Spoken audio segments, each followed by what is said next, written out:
Abyss, Ludi, and Jet Ring in order to get here, and that says an awful lot. That is young talent beating young talent, making a name for themselves. And with Raiden, that we'll see later on, but we're jumping in here to BioHazard versus Tweedy, and we got some big boy characters coming out, and we see a godlike anti-break into the judo chop starting us off. It's getting crazy. Yeah, that was definitely a tougher armor break to hit. Very easy to miss it, but Tweedy hit it perfectly.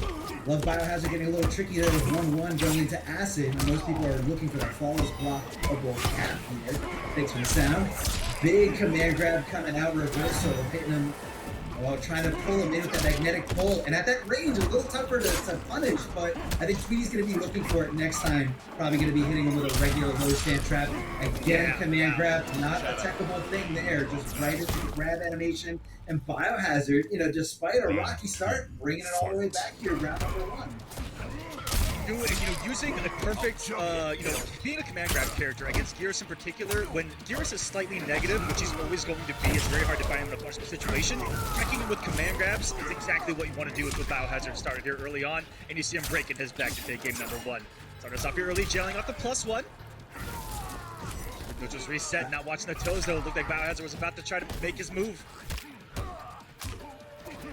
Oh, Tweedy challenging, despite being negative after that exchange, says, I'm going to check him. I'm going to give him a reason not to just mash down 1 and assert dominance during this whole set.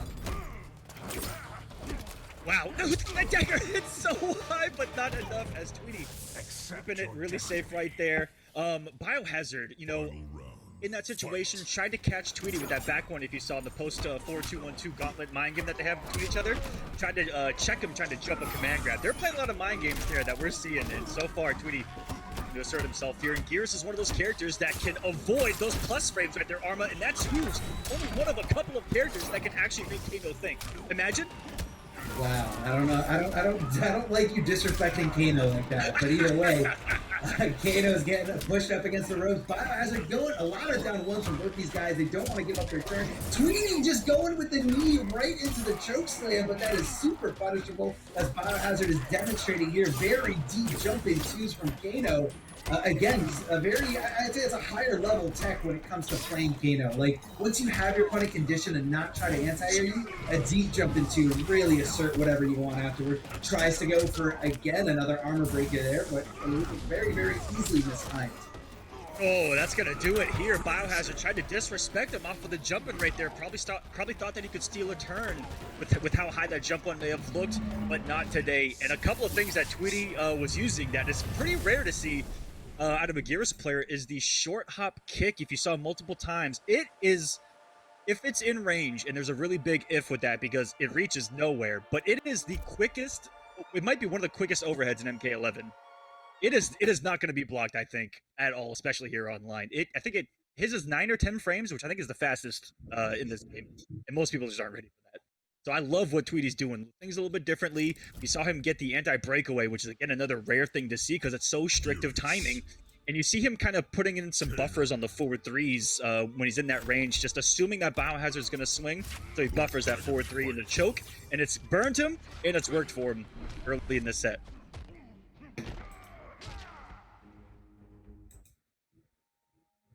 Game number 2 we go. We haven't seen Shifting Sands at all, and it's going to be a tricky matchup for it. Kano's got the mobility, both with his grounded normals, with his specials. Very rarely do you see that come into play here, but always try to keep it a threat, I think, is Tweedy. Because if you see a Kano try to do a Kano ball while Shifting Sands is active, it's one of the coolest things in MK. Yeah!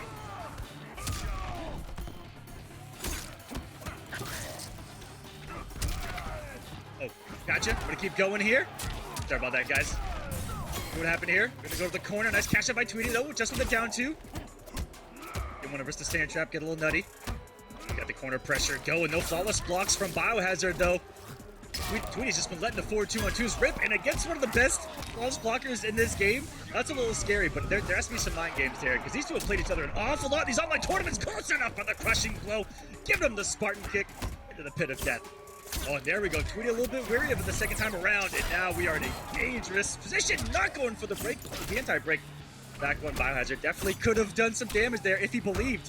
And these are all mind games that they're playing between each other, ladies and gentlemen. Every single one of those moments is just a rock, paper, scissors, and Tweedy is winning those situations right now, has the health lead, and avoided a very dangerous position in the corner there.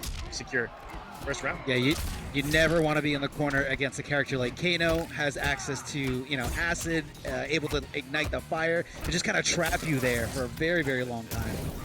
There it is, as soon as I said it. There is, yeah, a lot of ignition. Oh, God. So dirty. No.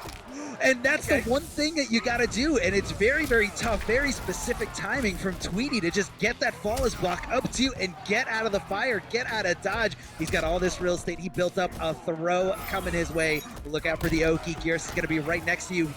No splash. Instead, going with the down 4, most likely trying to bait a wake up, but BioHazard just one throw away. Decides to give him a command throw to secure that lead, and that was going to be a very, very tough loss if BioHazard did lose at such a huge life lead. Oh, that was a scary situation. Cornered against Kano, and between almost bringing that back is sensational. Put up around a piece here. And checking those slightly negative frames differently every time is BioHazard. You know, doing that back one to catch the jump, bring the command grab, and I love the mind games here. But we got a couple of down 1 masters here, and of course both of these characters can do it. You've got 6 frames, and then you've got down 1 guess again for your life on the other side. Yeah, and you're always going to see a nice check here from BioHazard with back 1. It is pretty short range, but it's, you know, going to hit as a mid, and BioHazard just a hit confirm monster. Oh, tries to, I mean, I guess he doesn't get anything else from it from there. Throws the acid, and this is where it's dangerous. And that was the only thing that could have got him out of that situation. And just like that, Tweedy ready to pull the trigger, ready to show everyone that he's labbed these setups. He knows how to deal with Kano once he gets that fire going in the corner. And Tweedy doesn't want to find himself there. He's got no health, and he just gets sucked in like that. BioHazard hit confirming with the animation and just going with a regular, you know, leg pickup. No problem at all. BioHazard, all business. Getting back to this 1-1 game here. This is going to be a really, really good set. I mean, Tweedy, setting up for a classic already. he pulled off 2 incredible things there in the corner. The flawless block up 2 in round number 2.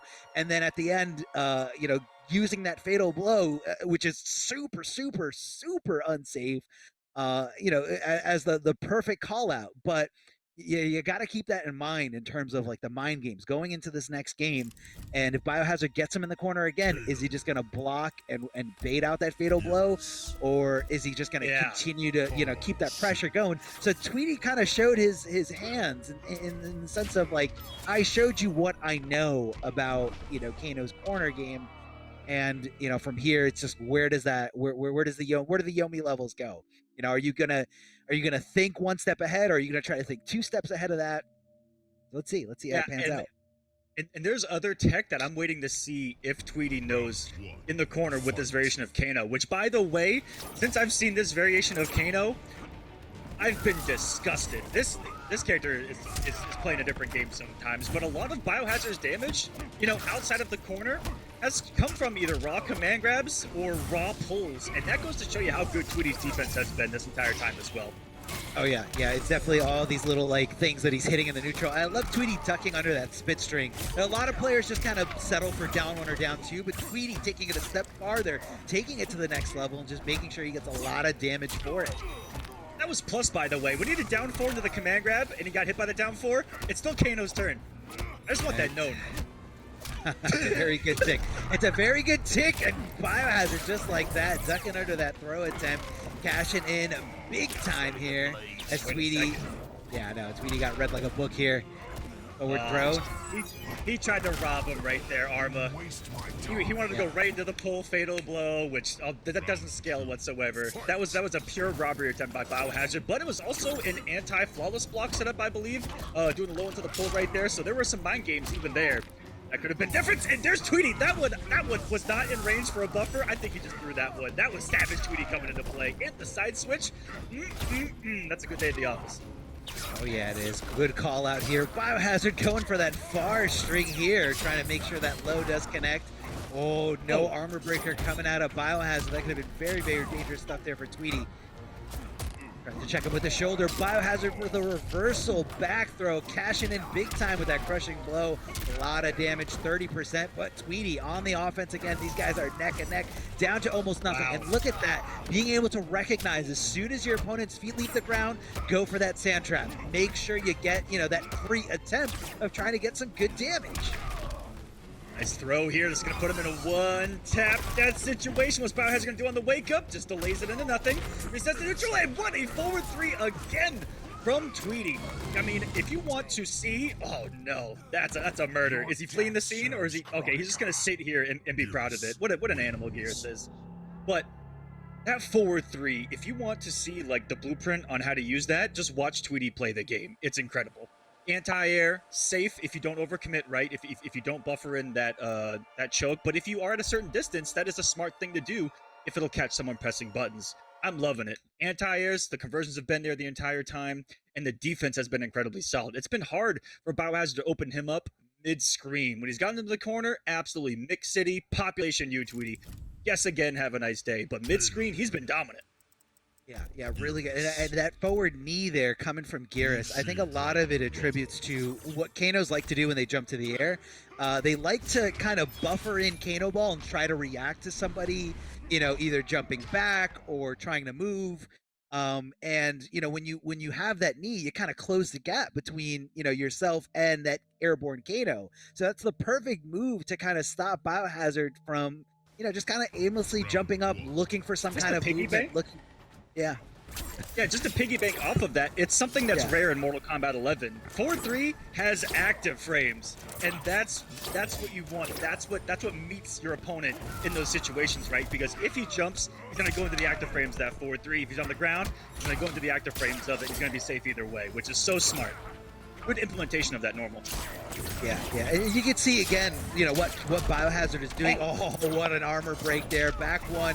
Probably one of the best armor breaks in this game. Like, you can't even downplay that at all as a Kano player. Leads into a combo, breaks the armor, can combo into fatal blow. I mean, that thing has everything. Literally anything you want.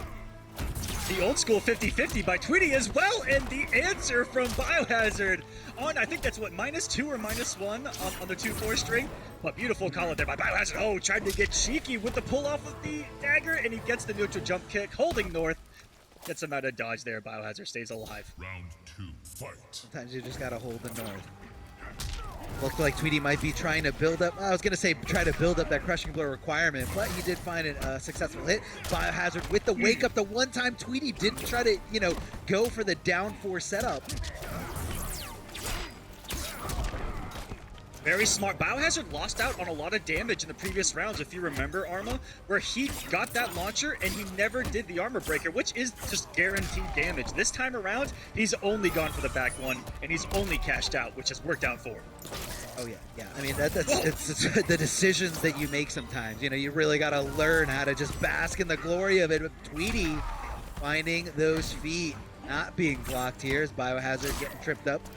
It's the back one as Tweedy tries to advance forward, and right now BioHazard's sitting pretty comfortable. Got a pretty good lead, but he's got to watch out. That fatal blow from Tweedy can connect and make the difference here in terms of who's got the life lead and who's got this round. So I guess that's why BioHazard's kind of trying to move in, trying to, shut off the real estate for Tweedy to move around the stage. Tweedy decides to jump in. Oh my God, there it is! Pulls off a fatal blow. The air-to-air exchange coming out of Tweedy. BioHazard, I think he played it right. He was very smart. He wasn't going crazy with the daggers. He wasn't jumping like nuts. And then that was an injustice move right there, Arma. Instant air jumps one snipe. Oh yeah, instant jump one air to air. That's the injustice player in Tweedy for sure. I love it. Definitely is. It definitely is. It's a match point. What a jump by BioHazard. I feel like that could have led to more, but I think Bio wanted the corner more than anything there. He wants to set up that lighter and go to town. Yeah, I mean, I'm surprised he didn't go for amplified acid, and maybe he thought it might have been too obvious. We're going to do a side switch. Yes, we are. That special animation, the knife stab as your opponent is down. Flawless block to flawless block. I mean, these guys are going nuts right here. Forward throw. Just incredible level Mortal Kombat, these two. The implementation of everything that you see from the ground up. I mean, you look at the last three NRS titles. That was smart there from Tweedy, ducking because he knew in case he did amplify it, it was gonna flip over the other side, and that makes punishing that. Oh, he missed it! Oh! Oh my God, that may have been a curse right there if he would have gotten the splash. The forward 1+3 crushing blow could have been enough, but instead we're going to a game number 5, baby. Oh, what could have been. Oh, that one drop. Tweedy was about to do a cash out of cash outs in that corner, and BioHazard given a gift from the Elder Gods here today just to extend this match. And for all of us watching this thing, I mean, this is just a gift for us too. It definitely is. My jaw is on the floor. I can't believe Tweedy dropped that opportunity. I don't know what exactly happened. Maybe he thought he was a little bit closer in the corner than he actually was. You know, and again, sometimes the way that the characters fall, you know, you don't think you're going over the other side, but Tweedy definitely wanted that crushing blow requirement that, you know, requires you to be in the corner. And that could have been very close. Like you said, Aquaman, I think this is death, because you knew the setup was coming, and very, very unfortunate for it's Tweedy, tight though. but it definitely is. And online, there could definitely be just a frame or two of part where that's how strict some of those combos are, where you truly have to interact with the hurt box of the opponent perfectly with the frog splash in order to get him to turn a certain way in the corner, and you have to time that forward one, and it just gets all kinds of crazy. Yeah, no, I can definitely see that. BioHazard feeling really comfortable right now. You can kind of just see it in his approach here as we are moving quickly over to the left side, keeping it nice and safe as Tweedy didn't, you know, wasn't in a position to let that flip over the other side. Back one immediately from BioHazard, and Tweedy kind of just shifted gears completely. I mean, before he was kind of just like constantly checking BioHazard with the down ones, and I feel like BioHazard kind of conditioned him to stop. And look at this onslaught here, the tick throw coming out of 2-4 from Kano. Oh no, I don't know if that was a missed input or not, but a rare swing of a pull there by BioHazard. That's gonna cost him everything. Positioning, the health lead, potential health lead now. If he gets the first life, and that knee, look at that knee, it's unblockable. If it gets blocked one time tonight, I will be surprised. But Tweedy using it very, very well, because you have to be up in someone's face for it, and an overcommitment by Tweedy there gonna cost him. Wow. Out of both players here in a Game 5 situation, are they feeling the pressure here? Because we're seeing him swing. Yeah, I'm not sure if that was an I'm not sure if that was an overcommitment or possibly an input error. I mean, I don't really see a reason for Tweedy to go for that. Super unsafe. There's no mix there. But BioHazard definitely happy to take that. Trying to toss some knives, trying to just get Tweedy to crack here under the pressure. Tweedy holding on to that block button, and that could have been a devastating situation there. But Tweedy getting the best of that moment, the best of that scramble. Looking for the wake up from BioHazard. As you can see him hitting that down 4 from Gearus, you know, in attempt to trying to hit, get some kind of cancel or make it whiff. Tweedy getting nice and aggressive here. BioHazard checking with those down ones right back, and this is not where you want to be. Not where you want to be at all. And look at that. He knew exactly when that was perfect. He knew exactly when the acid was going to come off. It was like there was a special timer in his head that said 1, 2, 3, go in right now. And because of that, Tweedy finds himself in a great spot, cashing in big with that crushing blows we could have seen at the end of the last game. And now Tweedy back in this game point for both these players. 2 games apiece. 1 round here in game number 5. What an intense situation. A couple of things from that last round. One, getting out of the corner in a miracle way that Tweedy did. But BioHazard has multiple times cost himself greatly. Disrespecting jump-ins. Yeah, he got the flawless block right there, but that jump one, it just doesn't give you enough frames to swing right there. And that's given Tweedy a lot of rounds here. And another match point. Big kicker from off of the 1-1 here. Is the breakaway gonna come? No! A clean cash out by Tweedy. Now BioHazard, the health deficit, wins the air-to-air this time around. But the wake-up down two by Tweedy, that could have caused all kinds of madness. Luckily got the drop, and BioHazard still holds on to the defensive bar. That could come into play here as this gets down to the wire. Oh, command grab. This is close. This is so close. That's going to be plus. And either way, Tweedy willing to hit that down one. Oh my, it came down to a throw attempt by Tweedy. One of the rare things that he did, and I think that's exactly why he went for it, was because he used it maybe twice throughout the entire set. Cost him the entire thing. BioHazard bringing this back from literally could have been death in that corner back in game number 4. Could have been. Could have been, but you always got to take those, and it's all you got to play both sides to it. When luck is on your in your favor, or when something just, when the elder gods grace you with something, another life, you got to know to take it, ignore it, and just keep moving forward. And that's on both sides. Whether you're the victim of a commentator curse, like what just happened there, or if you're the beneficiary of a commentator's curse. You got to roll with it. You can't live in the past, and you got to keep moving forward. But unfortunately for Tweedy, he's going to be going down to the lower bracket, and BioHazard got a nice ticket into winners finals, where he is now guaranteed at least top here. And that's a vote. That is a lot of points here, trying to solidify that spot. Some good seeding here for the top 16 sub-regional finals. There's going to be yeah. This is setup, mix, just disgustingness if it gets going. Well, how much experience does Unjust have versus this? And I think that's what this is going to come down to, because Rebel's been on a tear, going through Hijinx, going through Show Off to get here. They've been having great tournaments as well lately. Here we go. Yeah. On the winner's side of this top 8, it's Joker versus Frost. Yeah, I know Deadly Rebel's been playing with this character, a little bit, for a long time at the beginning of this game, and I think now it just finally, all the pieces are clicking, matchups are learned, and especially with a bit more of a customization here. Now I know when Frost players talk about this, the head roll customized move in particular, a lot of them say it's a gimmick, but let's see if MightyUnjust knows how to deal with it or not.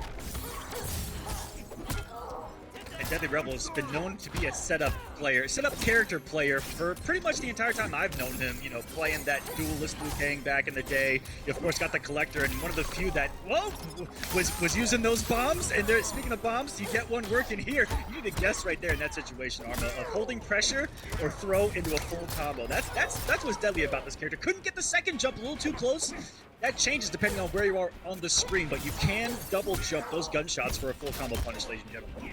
It's a very tight double jump. You have to be on point. Very tight. Yeah, so what you're going to be seeing here with the head roll is, once you're in the getting thrown animation, you can't block, and it's a free freeze for Frost. But, I feel like we're not getting down there. Is he going to catch in big here with the fatal blow? Yes, he is going to be freezing the clock down at 10 seconds, but either way, I think it might be just enough to kill the Joker here, this last little spot. Oh, for sure. To this guy. Yeah. That was 40%. 40% Frost is one of those low-key ones that does just a ton of damage when they rarely see. Looks like he started something up there.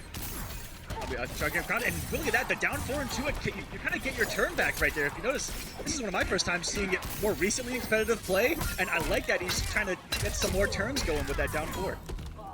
Yeah, I mean, it was all about the placement there of the head, though. Obviously not an auto-tracking move. You gotta, specifically set the roll, and not close enough from the Kapow animation, and MightyUnjust continuing this pressure, continuing the combo, backing off, and, you don't want to sit completely still when you're fighting against this variation of Frost. And that's what the MightyUnjust is doing. He's going, full screen, mid-screen, close screen, just to kind of keep him guessing. So he's not just completely static, sitting in a tight little box, waiting for that rolling head to come and mess his day up. Wow, just beautiful reads as well, being right what feels like every single time on Justin. He woke up buttons right there into an active amplified auger. And what a read!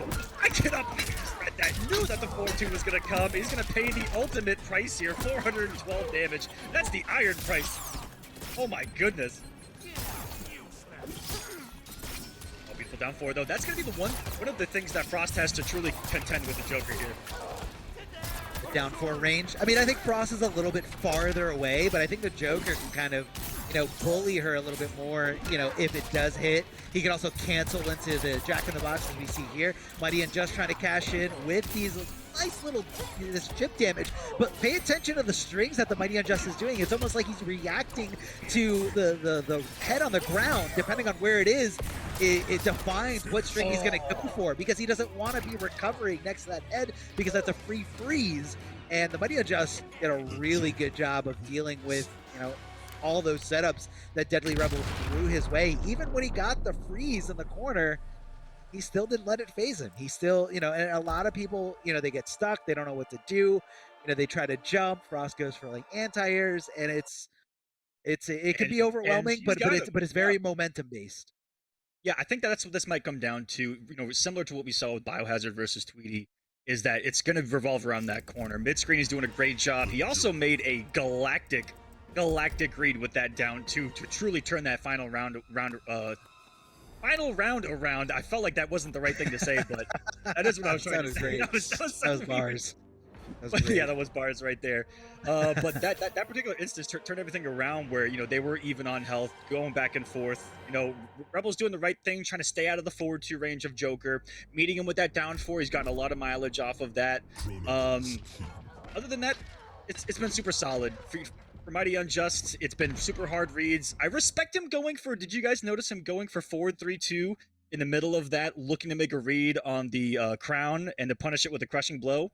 I respect what he went for there, and I think it was for the win. But Unjust is definitely trying to make hard reads on that crown, and some are working, some aren't. Yeah. And I guess MightyUnjust going with this loadout specifically to kind of deal with Frost at that full range.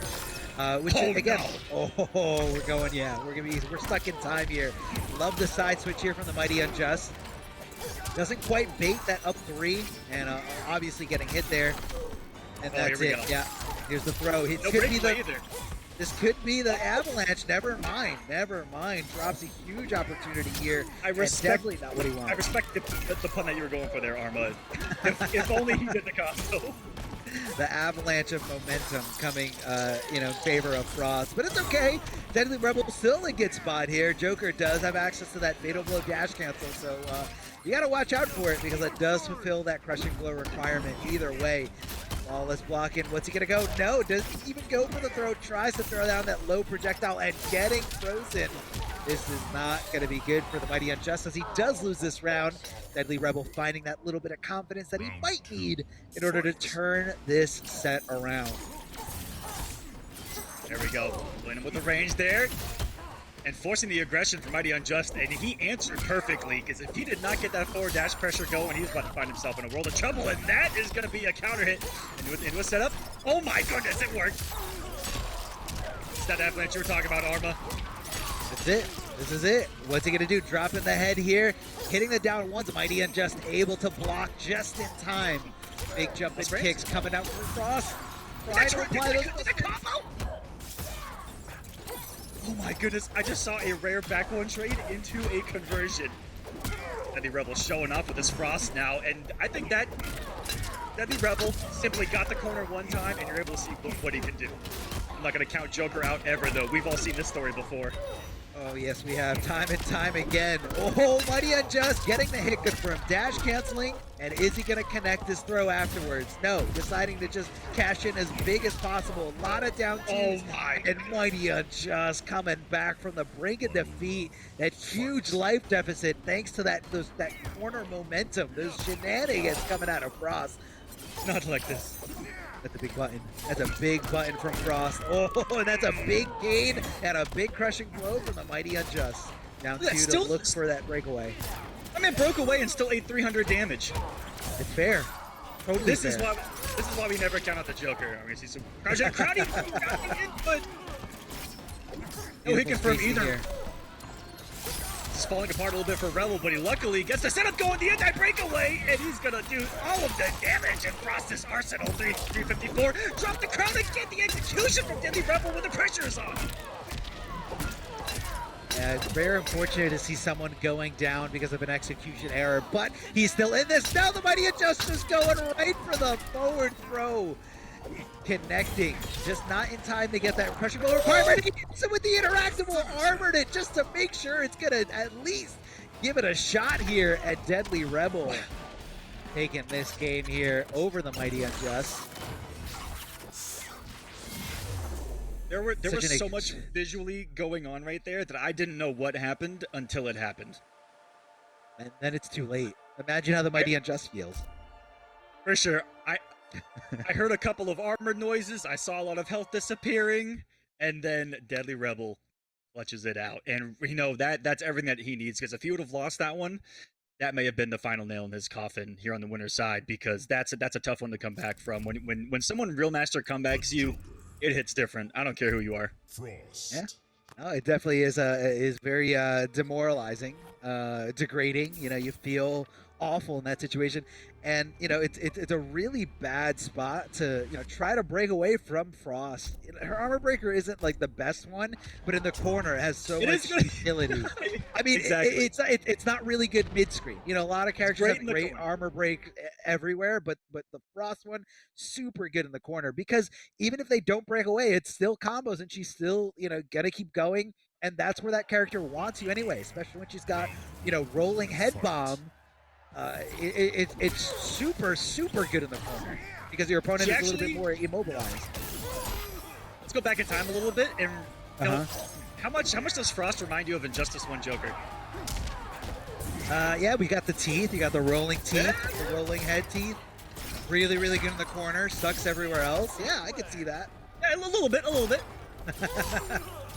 Oh, that's a big button. Reaching towards the Joker, getting that throw just in time, and the Mighty Unjust, because of the animation, goes for a ride. Where we're going to see the avalanche of momentum. Drops a little ender there at the end. If he gets that execution down in the corner, this could have already been a completely different game, Arma. Yeah, easily. Thought that the amplified was going to come. He actually mixed himself up right there. Exactly. No need to do that. But you don't want to get too predictable. Love the pickup. Love the execution here. And Deadly Rebel continuing with the string as the Mighty Unjust tries to go for the wake up buttons. What a throw tech. I don't know which way he was trying to throw, but Deadly Rebel guessing correctly here. Look at the space control here from Mighty Unjust. Even though he doesn't have a life lead, I feel like he can avoid more. Never mind, he's not avoiding that. I was gonna say he can avoid a lot of things that Frost is throwing out as long as she doesn't amplify that. But just like that, he didn't have a lot of options. Time was running out. There was only like 15 seconds left.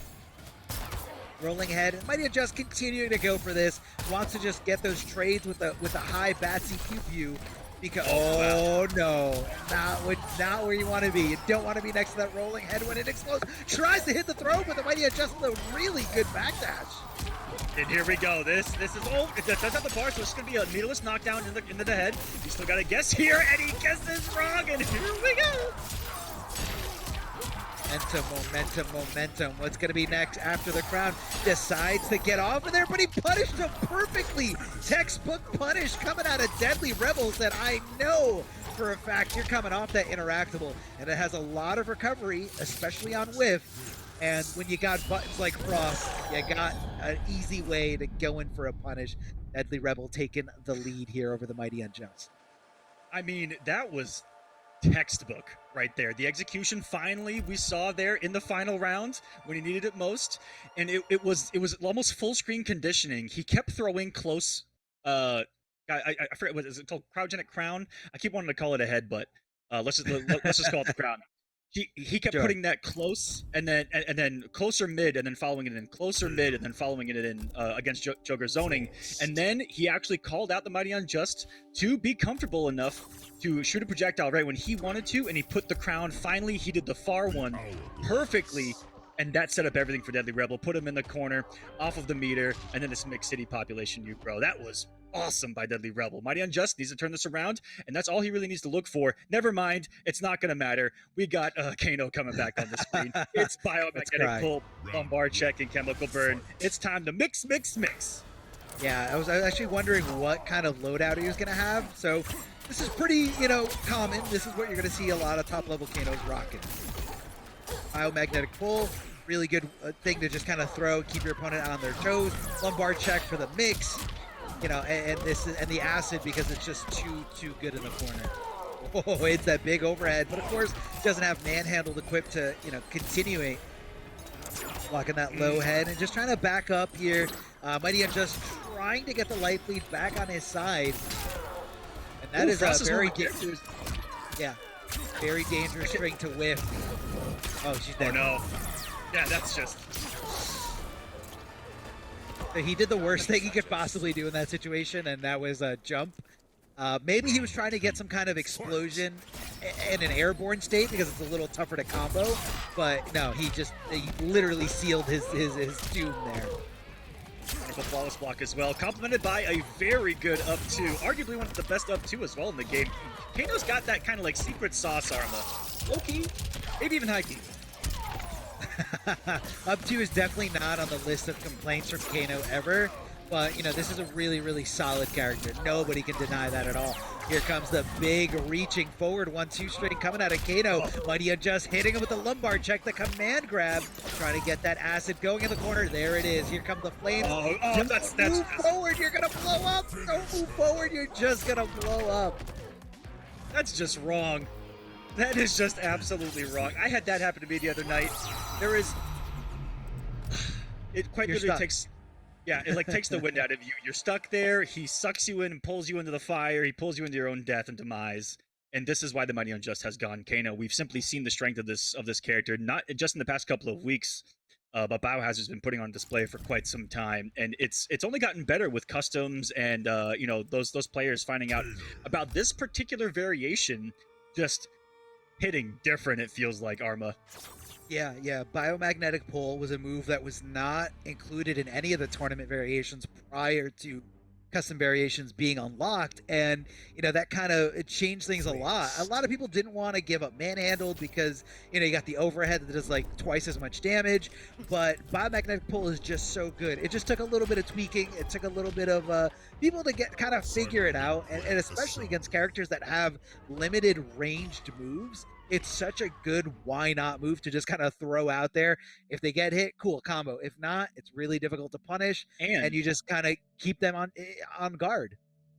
It gives Kano a really good punish as well for a lot of these characters that could abuse certain, you know, pushbacks against Kano before, and really only having to worry about Kano Ball as your reversal. Now you got to worry about that pull and getting full combo launched for the same exact situation, and max distance, so hard for a lot of characters to deal with, and Unjust has already abused it back-to-back here to start off another Game 5. And by the way, back-to-back Game 5s, welcome to Mortal Kombat. That's right. A lot of good talent here. Nobody wants to take anything lying down here. Oh, doesn't get the pickup there, but either way, TheMightyUnjust just going on a tear. Look at that patience, flawless victory round here. TheMightyUnjust now on set point, and he just waited. He didn't overextend. He didn't overcommit to anything, just waited, says, all I need is a down one. Oh no, this is awful for Frost. This is not a good situation you want to be in. He's burning! It's definitely burning. What an answer here! Hold on, that was a Mortal Kombat X conversion right there. That was gorgeous. Double down one, and even harder post-patch when they got nerfed. Oh, the plus frames. It's flawless block to get the turn. That was gorgeous. Yeah, I love the juggle there. You know, you got to know exactly when that's coming off. Here comes Kano Ball as if it had invincibility all the way from downtown. And that was just the right call. Trying to throw some interactables, trying to freeze Frost herself. Oh, he didn't think he would go for the whole string, so he tried to call out a stagger. Both players have fatal blow.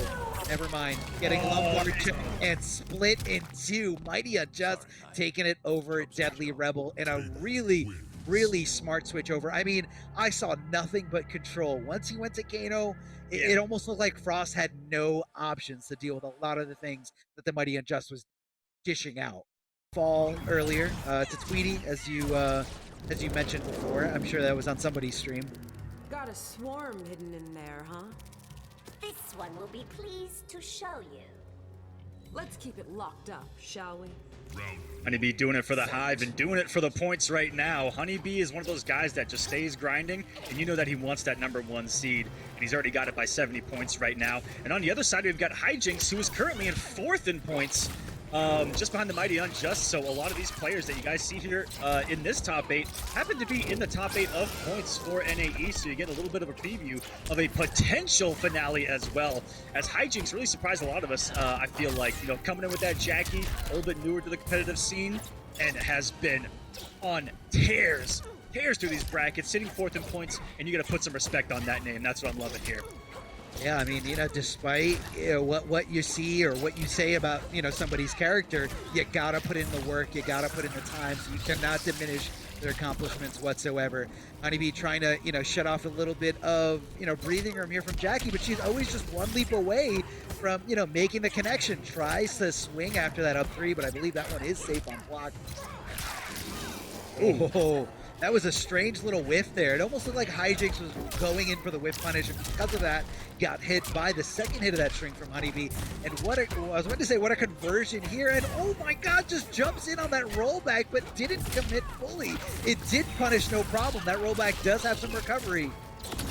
Well, that's a scary situation. Beats out the Fatal Blow. Good reaction by Hijinx only, and I mean only a frame or two off from getting the anti-air Fatal Blow. That was gorgeous, just off by a little bit of timing, because you rarely see that nowadays where a Fatal Blow like hers can be a reactionary anti-air. Really smart stuff, but he's going to find himself in jail here. Do not pass go, do not collect 200 health. Oh, rare drop from HoneyBee, who we know, oh God, oh. Yeah, that's going to be a lot of damage here. Going to be left in a restand situation. Going right for the smoke bomb afterwards. Keep going, HoneyBee. And even though that Jackie broke away as soon as possible, still ate 42% for her troubles, but Hijinx felt like he had no other choice. I got to reduce the damage anywhere I can. Hold on. This momentum could go back. Could come back. Never mind. Getting hit by 0-3. Super demoralizing. Oh, wait. Okay. Never mind. Commentator's curse. The Ooze cut it down too. He didn't bite. Pressure still. Yeah, even if she did back there. Yeah, even if she did regular block that, I think she still would have gotten chipped out. A lot of hits continuously, and that's what HoneyBee was kind of banking on. Obviously, she could have flawless blocked, but you know, if you flawless block a poke, the canceled special move doesn't come out. So you know, I think that was definitely a safe bet there. The defense was incredibly solid too, just weathering out all of those leaps and ooze cannons. I don't even know what they're called properly. I'm never gonna look at. I'm never gonna look at her actual moveset and learn what that is. But really good defense by HoneyBee. It didn't get clipped by a lot of them raw. Only one down two attempt in the corner got clipped by it. And that was pretty much it. Other than that, HoneyBee's in full control. He's been puking the entire swarm out of her body and putting it on the screen to protect her from Jacqueline here as best that they can, and it's been effective. Disgusting. Sure. Yeah, just I feel like I make that noise every time I commentate D'Vorah. I don't blame you. I don't blame you. I mean, look at it. Look at the dirt. This literal dirt that this character has. The utility of a smoke bomb. Yeah, that was good. Good hit confirmed from HoneyBee. Going to be throwing down that rising swarm, and there comes that breakaway. HoneyBee trying to get Jackie, but you know, Hijinx very smart to take his turn right at the perfect moment and get away from that bug as it hatches. You know, using those forward advancing mids to just get out of dodge, get out of the danger zone, if you will. Yeah, and in a 40% in a corner carry, not too shabby either. HoneyBee stingy with the meter, but I respect it. You know, that early on, had a full stick of butter there on top, able to eat it and hold on to these resources. Is the sledgehammer coming into play? Okay, not right now. I believe that was yeah, that should be jump kick down too. I mean, really anything. I think that was a fake throw attempt, and I think Hijinx bit pretty hard onto that bait. And yeah, HoneyBee just connecting with those mids. Easy to hit string, nice hit confirmed, no problem. Yeah. It just did it again, and that one gets me too, Arma. That looks like a throw every single time. You're like, throw's coming. Not like this. Being disrespectful there was HoneyBee and a lot of hit advantage, but it got him out of dodge. HoneyBee's net, you know, one of those guys that is not afraid to disrespect you, and that's what I love about it. And you're leaping to your own death right there. Just give me another 30-something% before you can even break away. Yeah, even more so. Is the breakaway going to come again? Because he ate 42% before it. He's going to eat every single bit of it into the setup, and that's all she wrote. HoneyBee just always thinking ahead, and I'm loving seeing HoneyBee play D'Vorah again. You know, as a fan, going back on millennia, watching him with Flash or D'Vorah is just competitive NRS history to me, and I'm loving it. Put me on the dollar menu because I'm loving it. My first memory of HoneyBee and D'Vorah was the premiere of MKX. Not the official premiere event or anything, but it was at, I believe it was Toryukin. And it was the first like MKX major, maybe like a week or two after the game came out. And HoneyBee actually won the entire event, even beating a tester from the NRS, dude from the NRS office in a crazy grand finals. between HoneyBee and PPJ, and I believe it was a Devora mirror match, if I remember correctly. But that was like the day that I think HoneyBee really fell in love with Devora, when he was able to beat everybody at that tournament. There was a lot of people at that tournament because everyone was, hungry for competition. From experience versus first events versus testers, it has to be a great feeling. Just a great feeling. And the fact that he kind of turned that into part of his, wow, that anti-air was disgusting. You know what? I'm just gonna he just took the words out of my mouth. Ooh, big dash punch. I guess normally a lot of people don't want to come off those resources, this early into the game, but Hijinx needs that momentum. Hijinx needs to feel like he's in control here, because this has all been HoneyBee. Very respectful, not trying to, swing at a turn as HoneyBee, but Hijinx ready to hit those down ones whenever he wants. Oh, jump back. That's disgusting. When you have a jump one like Devora's, jump back one is going to cover so many options. He's been doing this for multiple games because she had the same exact game plan going back to X. And that converted still, and Hijinx could have gone for the fatal blow, but overextended on the resources there. A little too carried away with the oozes and walks into the active alpha puzzle rush and the throw. Oh! Enough for the kill though. One more. What's on the babies? It just has to block this point. That was so smart at the moment. I didn't even see the teleport come. It was so fast. What in the world? Holy crap. It was super smart that she... instantly. Oh man, it was super smart that he leaped out of there, but I think HoneyBee was already kind of considering that option, that possibility of getting out of this setup. Oh no. So he comes in with the teleport. Big, drop here from Devora. Bug not coming into play here. Forward throw from HoneyBee. That's going to be an anti-air. Good conversion coming out of Hijinx here. Regular forward throw, no problem. Yep. HoneyBee trying to get back into control here, trying to control this situation, trying to stop Jackie from jumping all over the place, and just looking for some kind of stray little projectile here. Oh, there's the connection. There's the hit confirm. The good stuff for all you HoneyBee fans out there. Big jump and kick to make sure it hits as much as possible. That's gonna be all she wrote. The throw range was insane, but I think it was because Hijinx put out the down one, and it extended that hurt box out just a little bit. Oh, I just watched it on the replay. That was gross. Just like all of this is gross. Did she just have a baby? Yeah. That's how.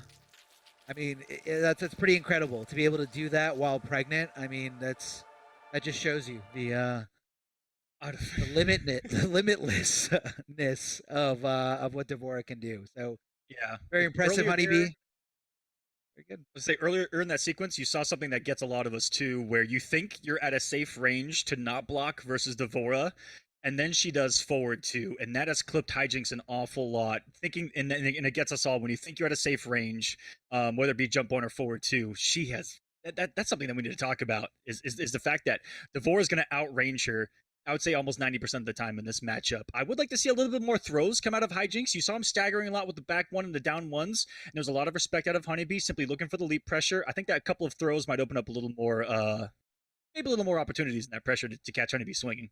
Plus people, just 1,000 plus and a couple of them grinding this out. And so that's why these guys are so deadly from top to bottom when we look at the leaderboard in points that you guys can check out at compete.playstation.com. We get into our last match of round number one here. On the loser side, it's Pulse versus Pluralmite. Pluralmite, one of the Raidens of the world, and showing off here early on. That beautiful purple outfit too.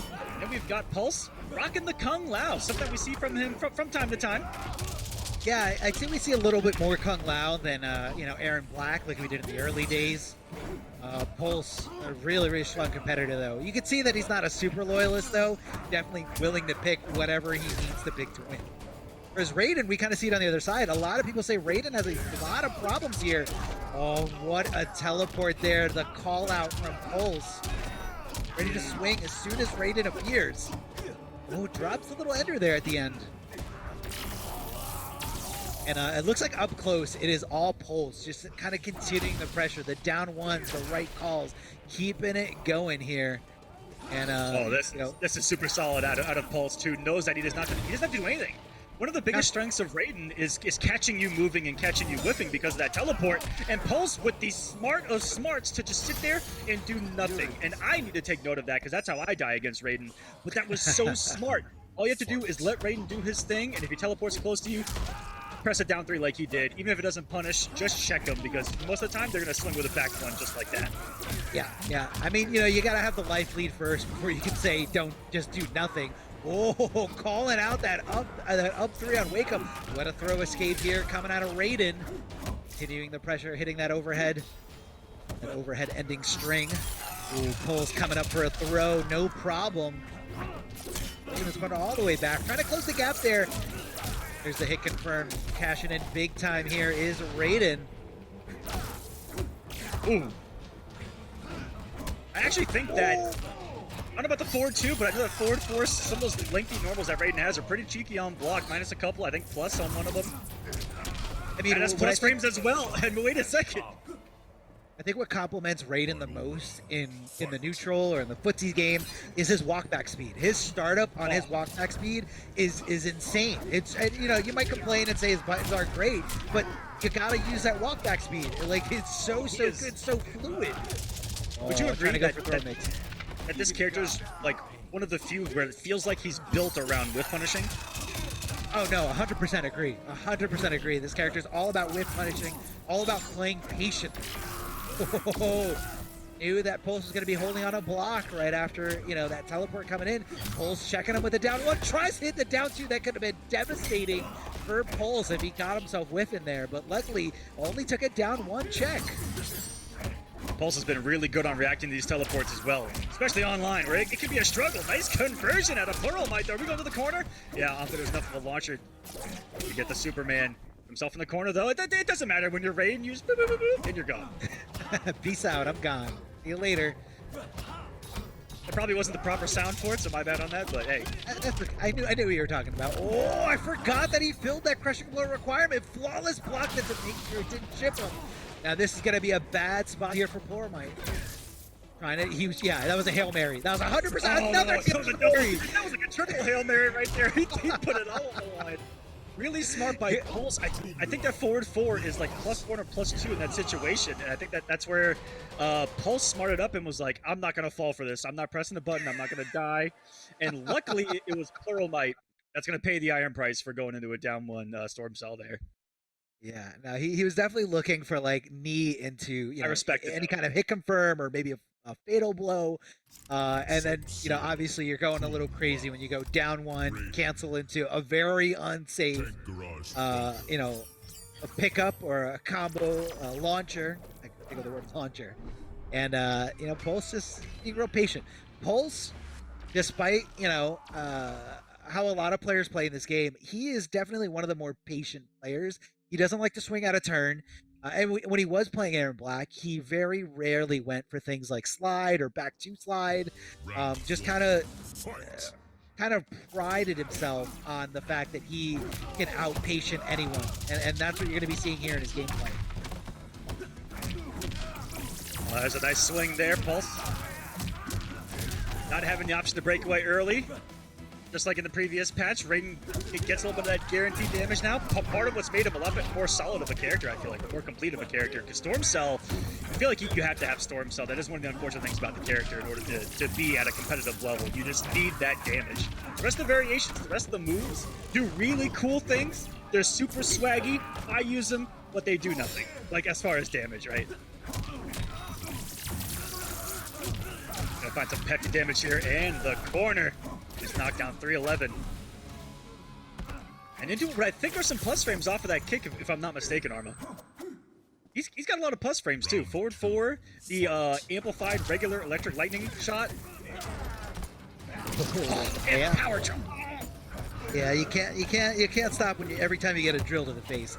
Big jump in here from Pulse. And decides to go for a throw, knowing that his opponent's looking for, continuing pressure here. And he's kind of changing it up here, relying a lot more on throw. I wouldn't be surprised if I saw another throw. Yep, exactly. Don't do it 4 times. Don't do it 4 times. Yes. He did it 4 times. He did it 4 times. This man is insane. Go for 5. Go for 5. Go for 5. Ah, it didn't work. But it took 4 throws to finally bait Plural into swinging right there. But I love that. Out of Pulse, and there it is. There's another one. It's going to keep you guessing. And now, okay, but this is Pluralmite's time around. Get a couple throws, a couple of versatile positions as well. And there's that, I mean, dash back, not even walk back here. Arma went for the amplified teleport, doesn't get anything off of it. Still some big damage here. And it's gonna be enough for the kill, and it is! Solidifies it! I didn't know that he could do that much unbreakable damage. That was a lot of damage, definitely. And you know, you want to just make sure that you can't. Remember when Stormcell was able to break away like right away, and you could punish Raiden? But yeah, no, those are good times when you're seeing this screen here. Definitely good times. And you know what a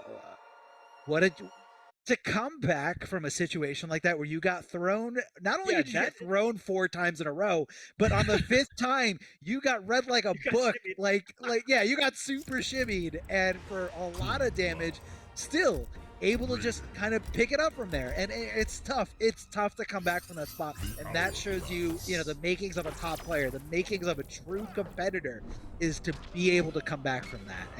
And man. And for Pulse, a really big dagger to his mentality right there. Almost, don't want to put it quite this way, but almost like a playing with your food in that scenario. But I do like what he did in order, what is going to open up possibly the strike throw game a little bit more, with those orbital hats. Try to actually get a lot more damage here up close. Yeah, and that's what Kung Lao really does, better than most of the characters in this game. That strike throw game, once you get hit by something like down 1 or down 3, is he going to check you and jail you with something? And again, you always got to watch out for that, orbiting hat. It costs meter, it costs resources, but they come back fairly quickly. So that's also why you're not going to see Pulse utilizing breakaway or wake-ups a lot, because he wants to save it for offense. I think that he just tried a combo that may have been out of a YouTube video that I haven't seen, but I want to see now, because I think that he was attempting something pretty cool. And that should be the round, the guaranteed damage again. And wait a second, I'm looking at Raiden here in a little bit of a different light, no pun intended. Hey, I don't blame you. I think a lot of people at home are also seeing this, waking up to what Raiden can do here. Back throw coming out of Pulse. He's got the corner positioning perfectly here. What is he going to do? Probably going to teleport out of the corner. That's what Pulse was looking for, but decides to go for forward 1-1 instead. Pulse connecting that forward throw. Going to be right on top of his opponent. Here comes the pressure. Doesn't go for the second throw. Instead, just goes for the regular shimmy attempt here. Oh! What did he do? I don't know, but it didn't work. He just swung. He swung at the end of that. Maybe he was trying to call out the stagger here. What a conversion coming out of Pulse. So much damage, 35%. And a big... Yeah, he didn't plan on that neutral jump kick to connect, but just kind of kept his pressure going. Yeah, super plus, no matter how, high or deep it hits. Oh, we got it back 2 loaded. This is a different game here for a moment. Okay. Gone here. No hit confirm on the back there to Plural, but still reset neutral. Sending him full screen, reset neutral himself with the teleport. Something that Raiden can do at the snap of a fingers, baby. It's so fast. That down 3 almost got clipped. Luckily the frame's there for him. It's just early enough to stop the back 1. And it's just like that. Yeah, just out of there. Out of the corner, out of dodge. And just kind of backing up, trying to get Pulse to overextend. Hey, look, he just teleported out again. No problem. See you later. I'm going to wait for my meter to come back. Tries to get cheeky with the interactable, but now he's not going to have some defensive bar for quite some time. So this is the opportunity for Pulse to strike, for Pulse to come in. Hits him with the hat, takes advantage of the super plus frames, and just like that, hit confirming the orbital hat for a lot of damage. 41% wake up, and he knew he was going to neutral jump 3. That's why he woke up with that stand 1. Oh, that's it? Oh, he's dead. Oh, he is dead. This is the most unfortunate of unfortunateness that I've seen in bracket in a long time. Pulse has let 2 games go straight. I don't think there's any other way to put it. I'm not going to sugarcoat it. Pulse should have won this 3-0. I don't know about it. I think that's a bold statement. I don't think Pulse is playing with his food. It was in his hand. It kind of was. It was. I mean, look, maybe it was a little obvious to go for the neutral jump 3 because that's what he did last time he finally got him in the corner. And that's where, Plural just adjusted. He knew he was going to go for that. Kung Lao's jump 3 is wonderful call out. Yeah, super good call out. And I don't want to diminish the win. That was a well-deserved win because he called it out perfect. So good. And just to add on to that, what made that so hard is the fact that he called out him doing the late jump kick to try to get the plus frames off it just in case it was blocked. That's what made that anti-air truly special. And yeah, you're right. We definitely need to talk about that because stand wanting there, if he does that jump kick early, you're dead. Yeah, you die. You literally die in the corner. So much damage. And you can kind of tell the intention from Pulse was not for it to hit. That's why last time when it did hit, he jumped over immediately because he wanted to keep that pressure going. So not necessarily looking for...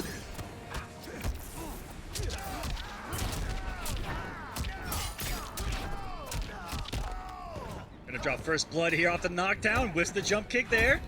And here we go, pre-patch, baby. Nice false block by Plural. Let's finally take a turn back, though. And now the throws have begun. Even God's Catch guys off to take over here for a moment here.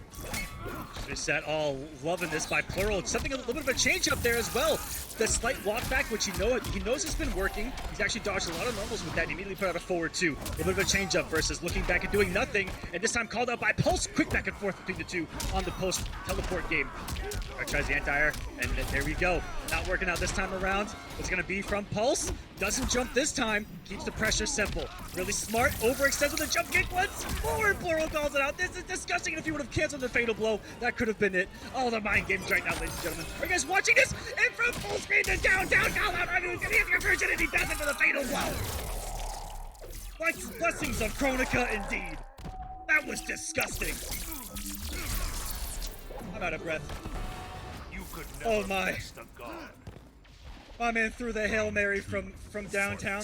The Tom Brady scores the touchdown. Match point now for Pluralmite off of absolute insanity. Wallace blocking the jump kicks consistently too, the later that the set goes along. Trying to steal turns away from Pulse. Hasn't gotten clipped by many Omega hats, and this is gonna be all the damage. Pulse off no defensive bar. Gonna be guessing for his life, and not your turn there, if I'm not mistaken, off the forward two. Aiden's got those cheeky plus frames, man. Even there, you need to be careful about whiffing because he can walk back into the back one, put yourself in the same exact situation, and just like I was talking about, those hats not working out, keep Pulse alive. Whiffing those jump kicks, I don't know if he's missing dive kick, trying to close the gap faster or what. Plural's got a health lead right now, and a match point, ladies and gentlemen. Yeah, easily could take it all right here. I came back. All right. Big back throw here. Good call out. Lots of swinging here. And Pulse with the right call, that jump in. And look at that. Able to connect another one afterwards. Kung Lao hits like a truck. He loves doing that neutral jump 3. Again, even though last time cost him the entire game, still willing to do it. Still willing to put it on the line here. That was a big read by Pulse right there to throw. Because we know Plural was probably looking for the jump in that situation, right? Throw is most dangerous when you know that your opponent is respecting something. Look at these backdashes though. It's got a sick animation. Oh yeah, really, really nice. And again, it's all about the movement. It's all about spacing, looking for things to whiff here. It just as the torpedo to get out of there, get out of dodge, get over to the other side, kind of like a different teleport. Trade, I don't know whose favor that was in, but Raiden willing to kind of walk back. And like you said, Aquaman, he loves to whiff punish. That is what this character is built for. And that's why he's, not trying to go in and swing with these crazy, down ones over and over again. Oh, and he sniped him again. Guaranteed 300 here. 286. One more for Plural, and the lightning bolt to the face is going to secure the victory. Pluralmite, ladies and gentlemen, advancing in this top 8. Styling on us here. I love the reference here of this friendship. I just love that friendships are in the game again. I mean, it's just so awesome. And yeah, big, well deserved victory here, because that was a lot of like down to the wire, like very, very close. I love how you're grooving there. A lot of very close. It's a good song, the friendship song. A lot of down-to-the-wire decisions, and, it came out in his favor at the end. Pulse, really, really good player. Phenomenal, whether you're talking about offline or online. A lot of great wins, and I know he's itching for competition no matter where it is. Streaming a lot, so big shout-outs to Pulse. But unfortunately, this is the end of Pulse's run here. One goon down, and Let's see how Plenty many more to go here on the night, that's for The- sure. But Pulse got some really good points with that top 8, right? He was sitting in 18th. That definitely should bump him up a little bit because I don't see a lot of these other players getting this far in this particular bracket. He's going to get a good jump. If he can have 2 good final weeks, we could be seeing Pulse's name again. But Pluralmite, that was some good Raiden gameplay. We didn't see one. Did we see one back 1-2 grab? Not a single one. And he No. was so good at hit confirming.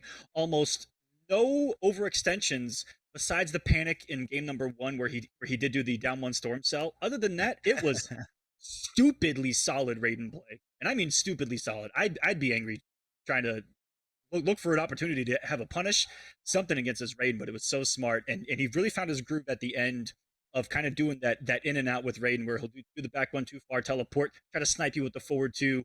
And it all just started working at the end, clicking. He, capitalized off of some execution errors of Pulse and off of some decision making of Pulse at the end of some of those rounds. That's for sure. Really love seeing that. Deadly Rebel taking this character to a whole new level here. Trying to poke out there, but Devora doesn't bite. Does bite, however, with that Augur as that Augur comes out. Down forward, trying to push her back into it, but HoneyBee, anticipating the bomb to hit. So he was definitely holding on the block, which left him susceptible to a throw. Here comes the teleport out of nowhere, like nothing is at risk here. HoneyBee swinging back, amplifying that special move to make sure it's nice and safe. It's a bit of a turn still here for a Deadly Rebel. Still has space mid-range. He has to be cognizant always of the threat of that teleport. That's going to be a big threat to him, just pumping out heads. Yeah, you don't want to be maybe a chance to recovering. punish it. Wasn't quite there. I'm surprised the teleport. That's what I'm talking about, right? I should split it up 4B, but that is part of the concern here. Yeah, I kind The of felt down like there, I think maybe made her not land on it. That was wild. yeah, very, very strange exchange here. And just like that, HoneyBee hit confirming like nothing. Right into that fatal blow, going to be coming off that finite resource. But, either way, it's okay. He gets the round, getting the momentum on his side. And, we talked about Frost, what she is. She is a high momentum based character here. When she's got that rolling head equipped, you don't want to be on the wrong side of constant guessing over and over again. Actually, a punish right there. I mean, was he doing it on reaction? No, but it did nevertheless catch her in the down 4 whip recovery. That was sick. Just shows a good presence of... create a little bit more pressure for himself out of this. Yeah, good presence of mind coming out of HoneyBee. Very, very knowledgeable of what the opponent is trying to do, when they're trying to block, when they're not trying to block. A lot of things on the ground here.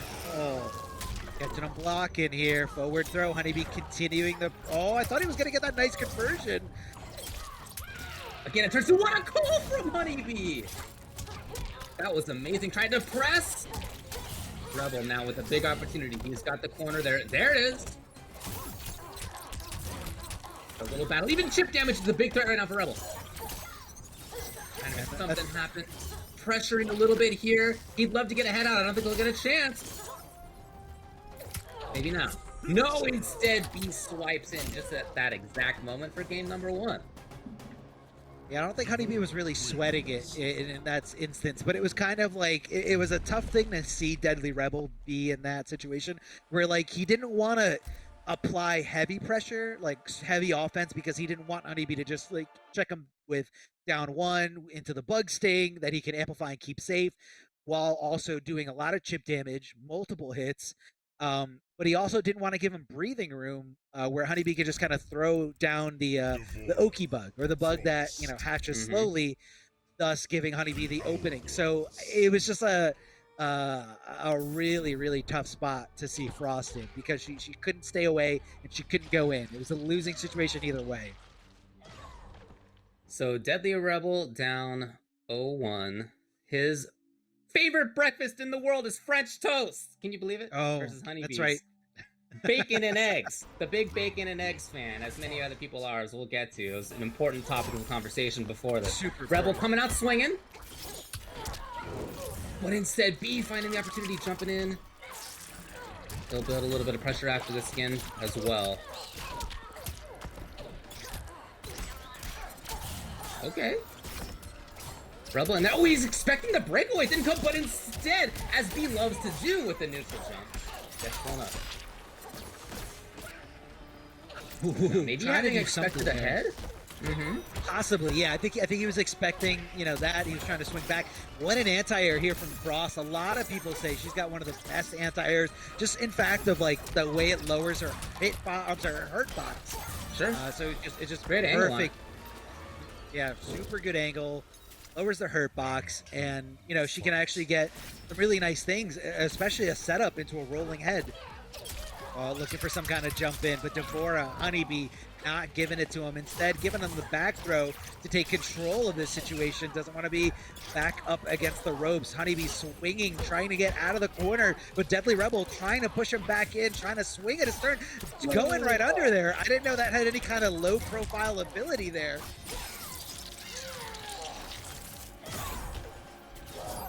Maybe get a head out. No, that might have been the expectation for Rebel. We've got to block, got to play defensively here. That's what a block on the overhead. Although it was safe, of course. Both of them just pumping it out on the ground here. One of them trying to take advantage of the other. Back to pressure in the corner for Rebel. We've been here before. Land on it. No blocking time. Just in time there. HoneyBee, the nick a few frames later. Could have been a really bad spot for him. Oh, trying to swing as early as possible, and that was why he ended up getting hit by that last little bug sting here from HoneyBee. Trying to hit those mids, definitely a little bit slower in the mids departments for most people, for most characters, but you know, still works. Rolling head, and HoneyBee just putting on this, you know, all these obstacles in front of Frost. You know, the down 4 there to seal the deal. Kind of just trying to take up space, trying to take up anywhere where Frost can make an approach. Only needed to take up 7 seconds on the clock as well. Wow, what a call on time. He didn't have a bug out either. Just a big, correct guess out of HoneyBee. Rebel just trying to play defensively. No! Even that down 3 is losing. No. I'm very surprised. I mean, it is super good, but at the same time, the hitbox, hurtbox situation on the jump punch from Devora is pretty weird as well. Yeah, super good. Like two really good things. A good jump in meeting a good anti-air. Right. Okay. So both these characters are so interesting to watch because they both get to create pressure for themselves that without having a head out or without having the bug out is going to be unsafe or it's just not going to be real. But once they have those things out, you can see that they are both such snowball-heavy type of characters. Super fun to watch. Yeah. I love HoneyBee's call out there at the end. He loves those because he knows that the strengths of his character, obviously like all the top players do, but he knows that, you know, what could Frost have done in that situation when she's down to nothing? He's able to apply a lot of chip damage that he can amplify and keep safe. And he's got to stay, you know, relatively close to the opponent for those, you know, for those stabs, the bug stings coming out of Devora. And, you know, I guess Deadly Rebel thought, only thing I can do is up 3 and get the momentum back on my side. Well, HoneyBee read it like nothing. Well, look, Rebel needs a lot of momentum on his side at this point. He said coming into this that he's after the points. That's really what he's going for. And again, makes sense. He comes into this outside of the top 16 where you need to be. Yeah, a lot more on the line for him. Good anti-air with the stand 1, but unfortunately a scramble going in the favor of HoneyBee. Both players swinging away there as they decide to get up. A lot of pressure here coming out. The bugs giving it to the favor of Devora. As HoneyBee trying to run away with this, trying to get as much damage on the board as possible. Here comes more bugs. Take the throw instead with a regular, you know, swing here, hoping to open up Deadly Rebel in this situation. Oh man, got there in time. That was super sick by B. And no breakaway. Look, the bugs, that's what I'm talking about, right? The bugs were there just to save him just in case. And it is match point for B threatening to take this 3 games in a row. Yeah. I feel like, you know, there at the end, Deadly Rebel just kind of called it quits on that round, trying to preserve his energy and his, you know, concentration on this next round because this is a do or die situation for him. He's trying to get as many points as possible. He wants to make it through the rest of this bracket. Dropping the head. What an anti-air. Frost is down 3. Such a good anti-air. Jumping out, but covered by down 3, as you were just saying. And again, even trying to neutral jump out, covered by the down 3 anti-air is really putting in work. Ooh, showing the knowledge is HoneyBee, flawless blocking that gap as it gets thrown his way, but didn't decide to go for any kind of crazy up 3, or it kind of looks like HoneyBee didn't have the meter for it. Deadly Rebel showing signs of life here. That was a long round, but it was pretty much in Deadly Rebel's control, hitting those anti-airs over and over again. Now HoneyBee's got to rethink about the timing of those jump-ins. He's got to switch it up here, maybe throw a jump-in kick here or there at just the right angle. Either way, forward, choo-choo, hit confirm into the teleport. No problem. HoneyBee's going to be going on the train to damage here. No, instead going for some kind of setup. Didn't have the bar to amplify it for a big cash out, but still able to do some damage. Get in, get out. Now Frost has to come to HoneyBee. Now Frost has to get around all this Devora play, all these obstacles she's throwing out here. These little pokes in front of her. Oh, jumping back! Just trying to get anything going really is Rebel, as he's still at HoneyBee's match point. Trying to stay away now from the bug. And even though Frost has these many options at range, I really like how HoneyBee has played from distance. Oh, okay, alright, on reaction there. Kind of funky whiff situation as she was whipping the stabbity stab Rebel. I don't know what it's called, buddy. It's whatever. I think it's called that. Yeah, it's official. Right here, you guys heard it first. He still has life advantage. I mean, he's still okay, just kind of taking up spots on screen far away. But he went in, and that's gonna seal the deal for HoneyBee. 3-0 over Deadly Rebel. Look, B came into this again, great in points, and his philosophy is that just, hey, let's see if we can win another one. Thumbs up emoji, and right now, he's doing a pretty good job at marching his way through. And that last little teleport there from Devora, I mean, I'm not sure what exactly inspired that decision, but it worked out. It definitely worked out. It could have been the tension that he was feeling in that specific moment, knowing that the fatal blow hit and knowing that, it wasn't getting Deadly Rebel the life lead, but it was going to give him the green light, like, I got to go in, I got to do something. And HoneyBee called it out perfect, putting it a lot on the line in terms of that match, that game. It could have been a complete momentum shift, but HoneyBee looking great with it, looking fantastic. Neutral jumps are on point, and even there at the end, making the adjustment where Deadly Rebel did get that round, just kept consistently anti-air, anti-air, anti-air. So HoneyBee, adjusted to that. He said, I'm going to stop jumping. I'm jumping way too much. This is why I'm losing. And, he didn't even give it a game in favor of Deadly Rebel. He adapted on the fly, on the spot right there. And a lot of people, sometimes you need that reminder that Frost is not a force to be jumped in on. Definitely not. For breakfast, Tweedy is also willing to enjoy the same thing. So he's willing to enjoy a top-tier meal. I definitely agree with that decision. Taco Bell, super good. Interesting to see Pluralmite chase in this way. Most of the time when I see him, there's a lot of backing off, and that's what we saw a bunch of from him in the last round too. But he tried to chase at the beginning, and Tweedy wasn't having it. No, definitely not having any of that here. Tries to hit that forward knee. Kind of a way to recognize that delay wake up here. So I love that cancel attempt here. And that's where you're going to be seeing him canceling it. And in the space between himself and his opponent, trying to, just in case that opponent comes into that space knowing he's not blocking, that's when he goes for that special move.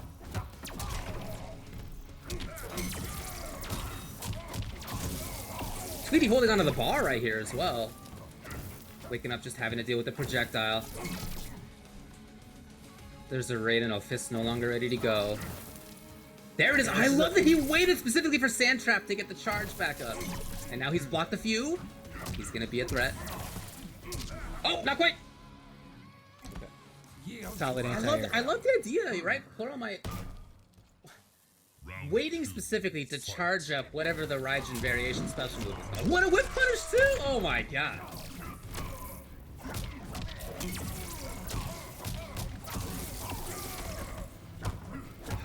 Pumping out damage.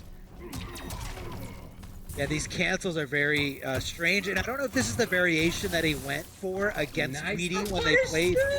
Oh. Talking It was about all 6 Pluralmite. frame special right there, blowing up situations that, nothing in the game other than that will punish. David, So if you didn't tell... not just like kind of space control, right? Walking around at the right times, charging it up at the right times, but then also in pressure. Pluralmite made it happen very convincingly in game 1. I mean, yeah, convincingly.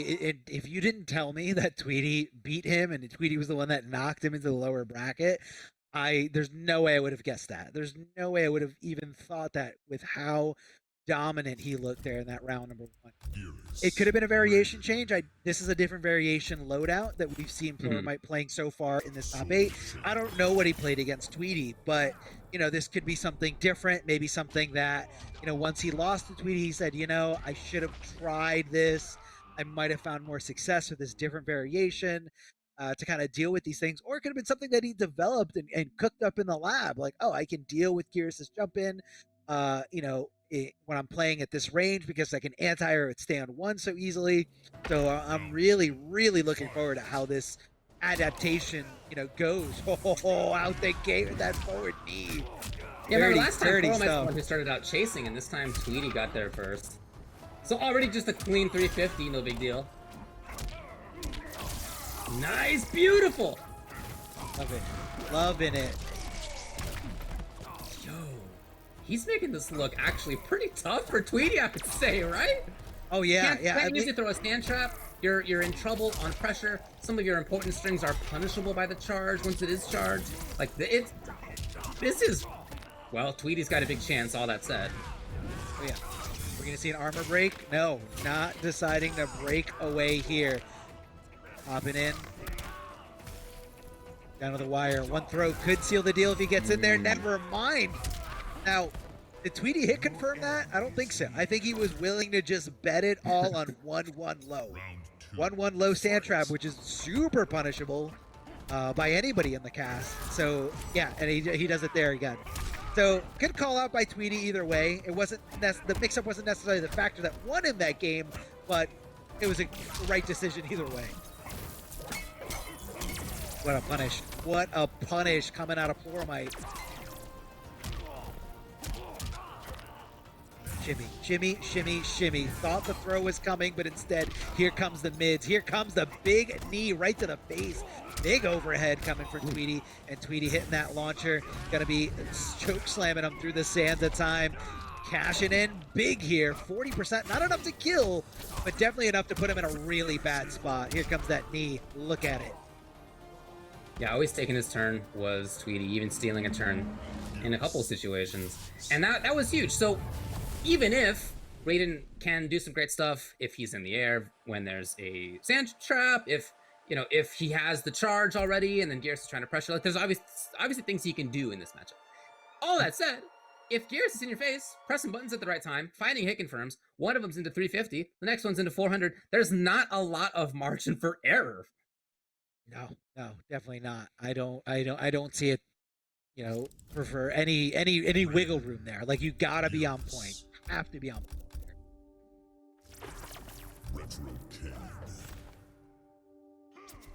Yeah, super good stuff by Tweedy, of course. Somebody who's so strong, and you'll always see adapt in these kinds of ways. So if this is a different variation that he's fighting against right now, maybe it took him a game. Maybe now he's ready. Yeah, could be, and it looks like he's staying with this pick. Just to I guess that first game, making him feel really confident with this. Again, whether it was the same variation in the winner side, we don't know, but he's sticking with it here. I believe he was trying to just wake up buttons there, and Tweedy just hitting that meaty perfect there, the stand 1. Definitely not a wake up down 1 coming out of Raiden, but instead just a regular swing of a standing man here, amplifying that choke slam. Tweedy getting that nice damage here, 35% for a bar, not too shabby.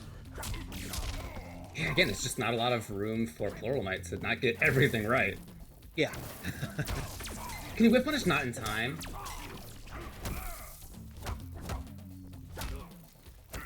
A little interruption too. It was not immediate. I love the timing. Pluralmite charging up again. Tweedy Didn't believe it. Yeah, imagine if he hit confirmed into something there. Yeah, that would have been tough, but Would have been nice. Tweedy stuck in the corner. It's a big chance on punish. Yes, yes. Tweedy's not going to miss that one. Yeah, and I guess normally there's more pushback on that move, Yeah. but because he was in the corner, it minimized it. He had nowhere to be pushed back to. So, you know, you got to really consider that when you're swinging with Raiden, or as Raiden. Is it that big knee? The regular string comes out to make it nice and safe. Back throw from Tweedy, trying to push his opponent closer to the corner. And I love Tweedy's setup there with down 4 on the opponent's wake up. Oh, big backbreaker, crush and blow coming in heavy here. The buffers have been so strong for Tweedy all night. Remaining here, he was looking for a breakaway, it didn't come. Nevertheless, though, it's a huge life lead for Tweedy. Basically, chip damage away. He knows it, Pluralmite knows it. It's on Pluralmite now to not get hit, not get touched even yet again. Yeah. Yeah, I mean, try to stay safe, but Tweedy, again, always taking turns back, stealing turns when he needs to. Other than that, again, just pressuring well, capitalizing hugely on multiple opportunities. Yeah, this is looking like completely different, you know, Garrus from game number 1. I don't know what it was. I don't know what, you know, the exact adaptation was here from Tweedy, but he's in full control. He wants to, you know, stay in this matchup. He wants to stay here and figure this out. But, you know, Tweedy hitting that knee there at the end, very, very safe option. And with Raiden having no health and only 1 defensive bar left, he knew even if he blocked this, that he was going to die. And even if he flawless blocked it, it wasn't going to put Tweedy in an unsafe situation. So let's see if he's going back to, you know, maybe a different variation here.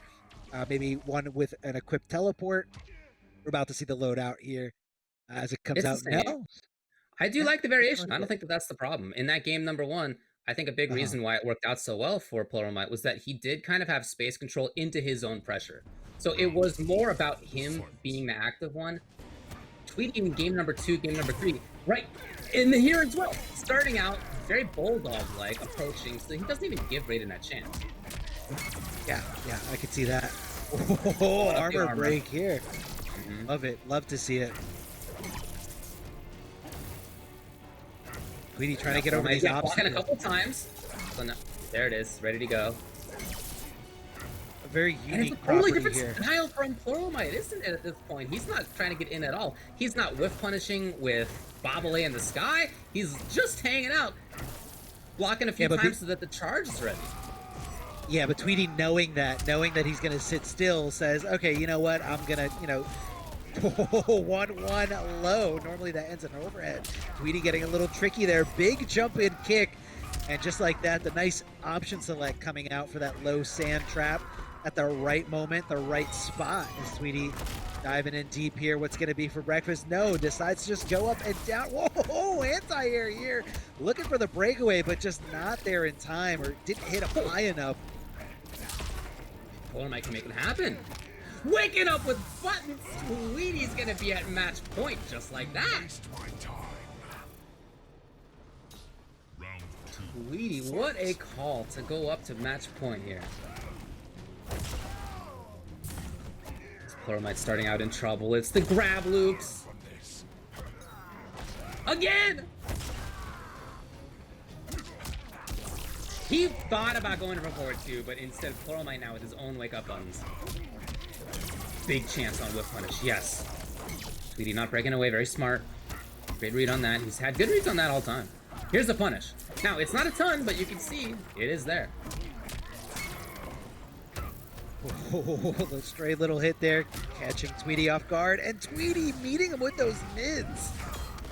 Mids that lead into damage. That is all Garrus here. Oh, can he make this comeback? No, the storm coming in. Looked like Tweedy had nowhere to hide in that situation. Charging up again, taking that opportunity. And here's Tweedy again. He's so willing to take these risks up close. He's been right almost every time. The big KB comes out. And his opponent is not giving him a reason to not keep doing that. Now, it's very, very unsafe, but he just doesn't think Tweedy's going to keep, you know, dipping in from that well. Tweedy absolutely is. That's been the strategy. It's been to go in. It's been to control. Maybe a chance here for Pluralmite. No charge. Big chance on whip punish. No, not much. It could have been so much more. Could have been more. Here comes the Superman. Oh, because I'm he was worried. close to the. He didn't break away. Tweedy was so sure he was gonna break away in that situation, but he was one step behind his opponent. Inputting the Superman in the sky, surely. Instead, Tweedy out of the air. Beautiful. It's so close now. Pluralmite in big trouble. At risk of getting double jeopardied by the person who sent the illusions in the first place. He's in here, though. Maybe. He can do it. You know the damage is here. He's got Fatal Blow. Any hit confirm into it's going to be enough. Big chance. Not, he wasn't there. He didn't do fit. No! Unfortunate He had the performance. chance. He did. The chance. I think he was so committed to that string not hitting. Like he was so sure Tweedy was going to block this. You know, we've all been there where you're not looking for the hit confirm. You're just looking for, you're kind of like already giving your opponent the benefit of the doubt of, well, they're going to block this, right? So I got to do the best thing to do after they block it. And that is a little bit of a heartbreaker there. But look at the counter adaptation there from Tweedy, able to come back from that. A lot of 1-1 sand trap. A lot of 1-1 sand trap coming out of Tweedy. Sure.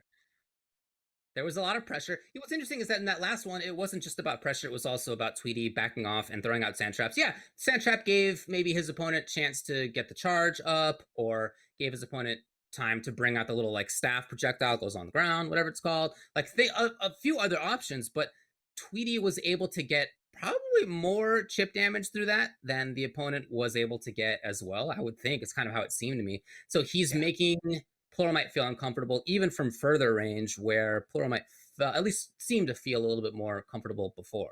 Super good by Tweedy. He's looking strong. I think Serial is just, I think it's super low tier in general. Wow. I'm not for Serial. Sorry. I'd rather take the effort of getting like something nice and warm, like bacon and eggs. Starting out hot here is MightyUnjust. See that block? Did you see that block? The reaction from BioHazard, knowing that, and MightyUnjust tried to get tricky there. He tried to do the string that ends with a low, went with the overhead interactable instead. Easy confirm here for Unjust.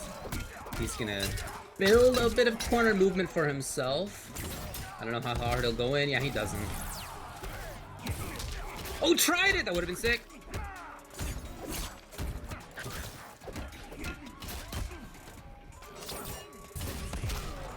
Trying to get those knives into his opponent so the pole has a little bit more range, but no, it's that fantastic buttons, fantastic movement from MightyUnjust and his Joker.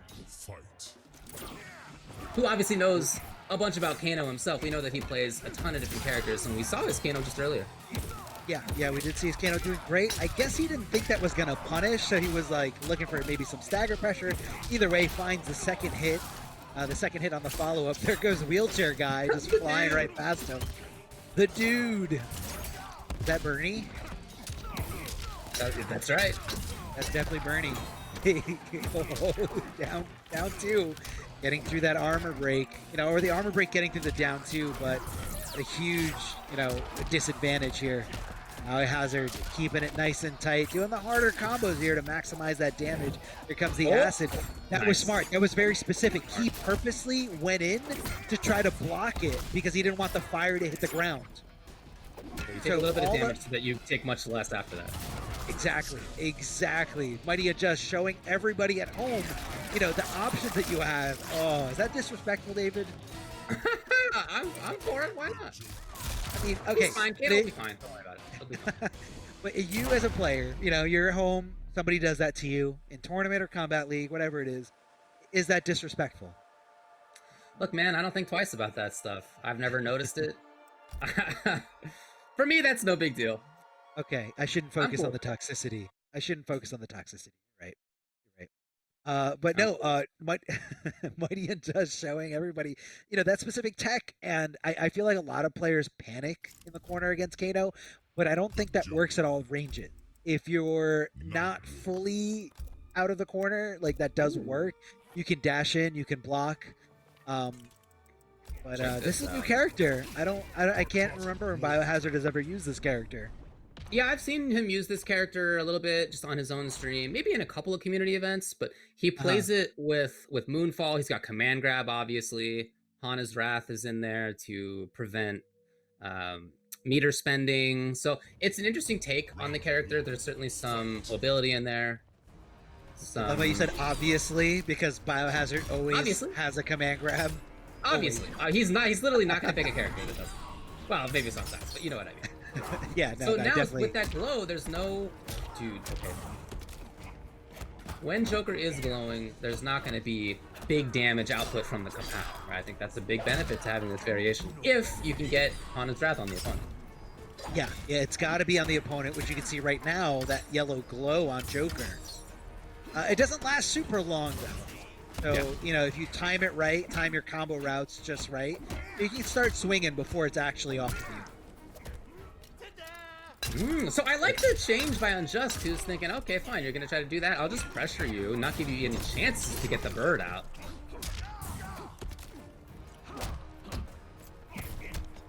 Love that stand for blocking the overhead there from the Mighty Unjust, recognizing it. That's pretty much Nightwolf's only mix-up, and he did it right there again.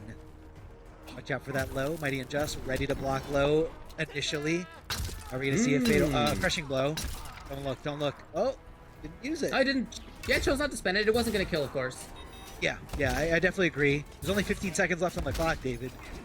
Biohazard is trying to wait them out. Oh, can't steal a big turn. Will he stay in? Yeah, 6 seconds on the clock. If there's a fatal that hits, yeah, he got underneath. I like it. I mean, I think even if he got that throw, I don't know if it would have, if the crushing blow would have triggered fast enough. I know that throw has like quite an animation to it. That's true. I don't wonder if it would have worked. Shoulder charge. Very unsafe, but a great way to get you from point A to point B. Oh, he's got it out. Ah, there it is. You see the call back. Allowing you to take in, steal some turns. Ah, and the call out perfectly from Unjust.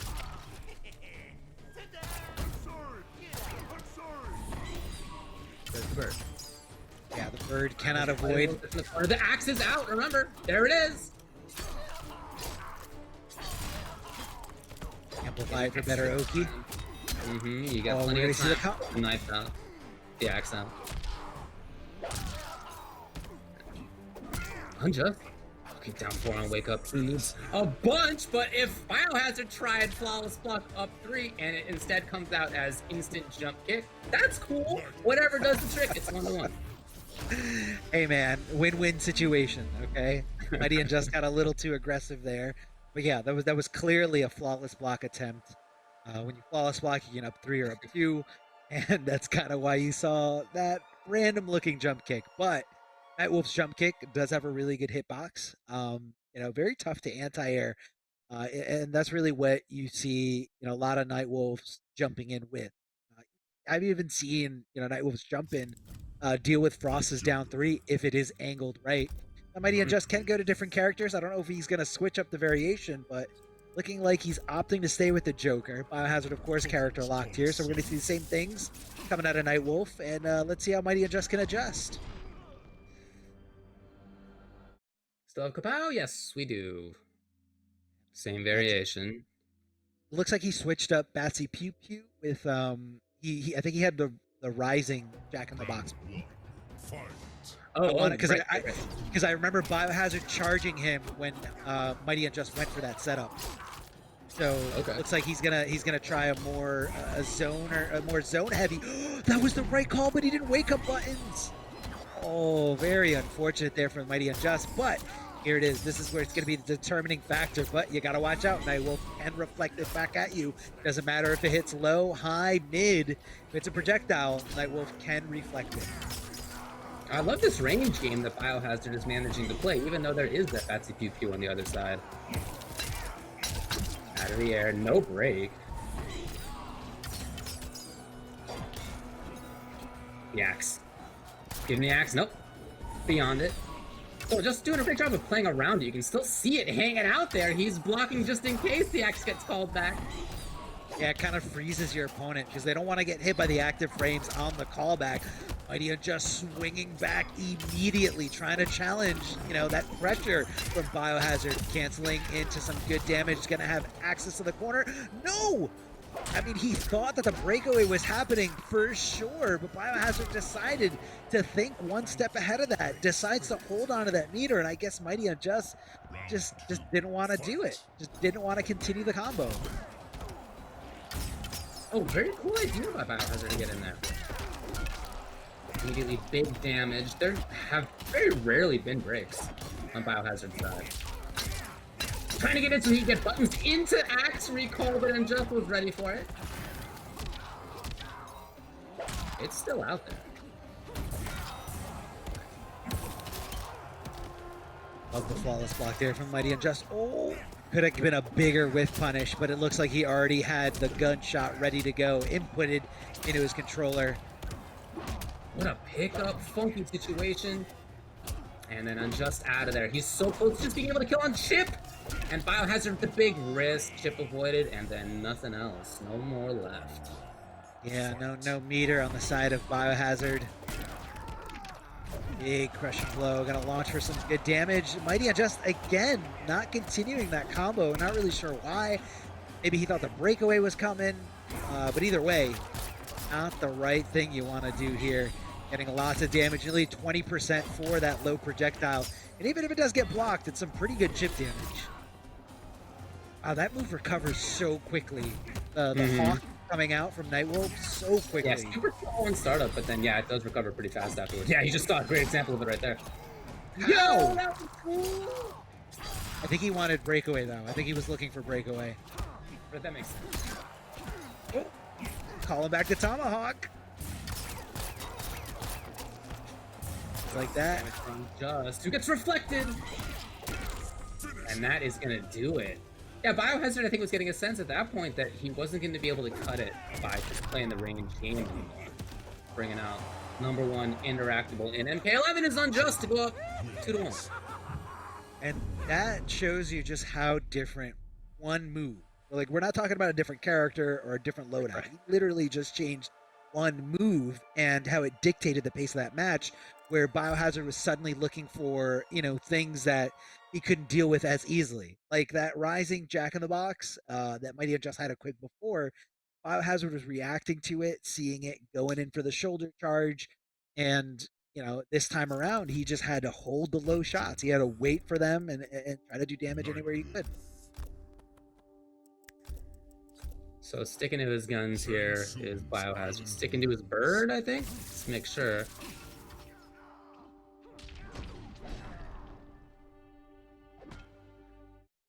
Yep, looks like the same exact variation. Yeah, bringing it back to the Nightwolf. I do like a lot of what Nightwolf, his specific variation of Nightwolf, has to say in this matchup. I do think that it's cool how it gets to control things. It's cool how it can prevent Joker from doing 300-400 damage in more situations. Yeah, it definitely is interesting to see. I mean, we've seen the Nightwolf from other players before, but I just love people, recognizing that and being like, wow, that's actually really cool and useful. Let me see what I can bring to the table. And, bringing a whole different move into it. The Tomahawk bring back, I've never seen that before. Oh, shoulder charge. Tries to hit the low, but MightyUnjust so good about his specific blocking patterns and being able to react to those lows and to react to those overheads. BioHazard now on the slow approach. Yep, but even trades there, I'm not sure those are great for BioHazard at this point. I mean, I think BioHazard was able to block that second shot, after the reflect. Again, another move that Nightwolf, recovers from. Oh, try to go crazy with the interactable. And BioHazard cashing in big. This does not scale a lot, so this shouldn't be enough to kill here. You got to watch out for that lightning bolt to just strike the Joker with a lot of damage here at the end. And BioHazard taking that momentum back on his side, feeling good about it, feeling good about sticking with this choice. He's looking for the long game. He's not looking for the short, the short game here, because MightyUnjust can switch to a lot of different characters. Interesting Hawk spacing as well. The recall! It's a little bit of damage here, but I love the awareness that Bio has about where to pick up, how to pick up. That actually punished. That punished his rolled recovery. So that was a very specific, you know, timing from Biohazard. Gonna be shutting the meter off of Joker. Oh, because of the crushing blow, animation, it actually takes off the yellow effect that you see on the Joker. It clears the board entirely. You think he messed that dash cancel up? I definitely think he messed that dash cancel up. Yeah, to use it at this stage of this round, I can't imagine it was on purpose. And even without having spent the blow, obviously there's a ton of damage that he can get there. So, look, it's okay. Not the end of the world. He's still moving towards the corner. One more combo is going to seal it for him. If he gets that chance, just getting that bar here is Bio. He's going to spend it for the Oki. And there you go. Bio evens it up 2-2. Auto shimmy there from Nightwolf. You know, at any point you think, you know, here comes the stagger into a throw. You know, let me let go a block, and you know, strings like that really blow that those defensive attempts, which a lot of players do. A lot of players like letting go a block, anticipating throws, or you know, just trying to get their turn back, trying to swing with a down one or down poke of their own. And that was he's got a lot of characters on deck. What do you think he's going to stick with Joker here? Oh, Cetrion. It looks like Oh, Cetrion. what? Okay, all right. I could see this pick because this variation, or you know, remember I think like one time when we were commentating, David, I think last time for NA West, we saw somebody switching away from a meter dependent character when they were fighting against this Nightwolf with this variation, this specific move equipped. Now Cetrion is a character, she doesn't need meter to do damage because she doesn't. That's not necessarily her game. So that's why he's going to kind of just stick it out with, you know, maybe throwing out projectiles. And MightyUnjust has a really, really good Cetrion. He's always played this character at a pretty high level and only, you know, takes it out when he needs it. See the problem with the startup on that bird right there again. Yeah, it recovers fast, but the number of frames that it takes up in total is pretty substantial. Exactly right, dude. Yo, the hop! Oh, lovely, but not quite there. Yeah, it looks like you got to commit with probably just an overhead. That command grab recovers very, very. Catches the opponent. Both of them patient there. I really like the idea of these drop wall amplifiers right there. That was the space where a lot of people would have thrown projectiles. Not quite there on the punish. Oh, frustrating spot to be at right here. Oh yeah. Oh, that could have been a huge whip punish there from the MightyUnjust, but he was so sure it was going to make contact. Did he just do dash up, down two? Or maybe that was a command grab. I don't know. Regardless, it's match point now for MightyUnjust. Yeah, nice little down four, giving him a lot of plus frames afterwards to kind of give him a pretty much any follow-up that he wanted. Chip him away at no problem. Backing off. No access to that meter for quite some time, but now MightyUnjust getting that breathing room. Cashing in here, big jump in. I'm sorry, big cash out, big launcher here. Any pickup? No, not quite. A deep jump in kick there from Nightwolf. It's making all these about big the reads. Bio was looking for the opponent to jump out of the command grab tick right there and overcommitting a few times in this round. It's cost him. Really trying to chase, and at this point, wow, that's gonna do it. It's MightyUnjust 3-2 over BioHazard. So Unjust came into this weekend in a great position when it comes to overall points. It's third overall. Bio's looking fine. I mean, he started out 5th overall, but Unjust will continue to be able to build where he is in the points. Looking great. Yeah, no, he's looking great, and you know, not only that, this is the second time we've seen him, you know, dive into that character roster. Last time, switching away from the Joker, going with Kano to deal with Deadly Rebels Frost, and this time here we're seeing, you know, he kind of waited for the switch. Like the Joker one was okay, but what I love about the MightyUnjust is that he's willing to say, okay, you know, I switched the variation. I thought it was enough to get the edge, but I think I have a good understanding of how to counter this move. And as we can see, that move didn't really play much of a part against Cetrion because, you know, most of the time she's on the other side of the screen from you. So she's like, okay, cool. I'm not using meter anyway. I'm throwing boulders, trying to teleport to counteract anything you're doing. And her access to damage is usually through crushing blows, or she wants to leave you in a restand position where she's not using any bar. And so was a really, really good decision for the Mighty Unjust. Now he's going to be sitting in grand finals, guaranteeing himself second place or first place, and securing those points, getting a lot of points there on the board. I think he's going to be very close to, even hopping up there with HoneyBee for, 1, 2, third seed there, depending on how everyone else, pans out from it. But HoneyBee it was in this top 8 as well. And unfortunately for BioHazard, he's getting knocked down into the lower bracket, into the losers bracket. Who would have thought, David? Grand finals, Fruit Loops? I mean, Fruit Loops? Really?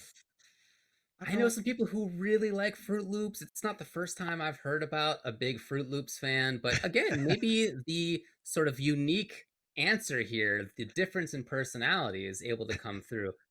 Everybody else is a bacon and eggs fan, or French toast is fine. I don't mean to say French toast is bad, but everybody else is a big French toast fan. Having a unique perspective can sometimes really help. We got loser semis coming up right here between HoneyBee on the left, Tweedy on the right. He starts out with forward 3, buffered in just in case.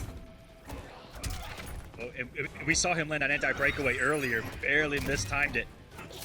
Slam and welcome to the jam. The wake up micro duck by HoneyBee. It was so fast in between the 1-1 of Geras. Threading a needle early on as HoneyBee putting out. Oh my goodness. Trying to keep himself safe on the teleport too, but getting a hit instead. Chance for pressure here. Okay, blowing up just like that. Tweedy not spending the breakaway bar. Bit of an opportunity here for B. Oh, would have been funky, and then unfortunately the whiff. Oh no, it's damage into setup at least here. But again, not breaking away. Oh! Down to by Tweedy trying to snipe him with the instant jump on. He did that earlier, straight in the fatal blow. I wonder if that's gonna come back to bite him here. The breakaway is gonna come right as HoneyBee gets this. He's gonna get it down 2. Nice, still 30%. God, these characters that get that almost, unbreakawayable 30%, and even if they do, you get the 30%. I mean, some good stuff. The sweep. Oh, threatens with the follow-up, not there. Again, out of the sky pickup, at least for the Oki. Yes, there it is. Now that would have been fine on block as well. With the bug behind him, but HoneyBee's back in. Yeah, HoneyBee's not afraid to swing as long as that amplified bug is out on the screen. You know what I mean? Mm-hmm.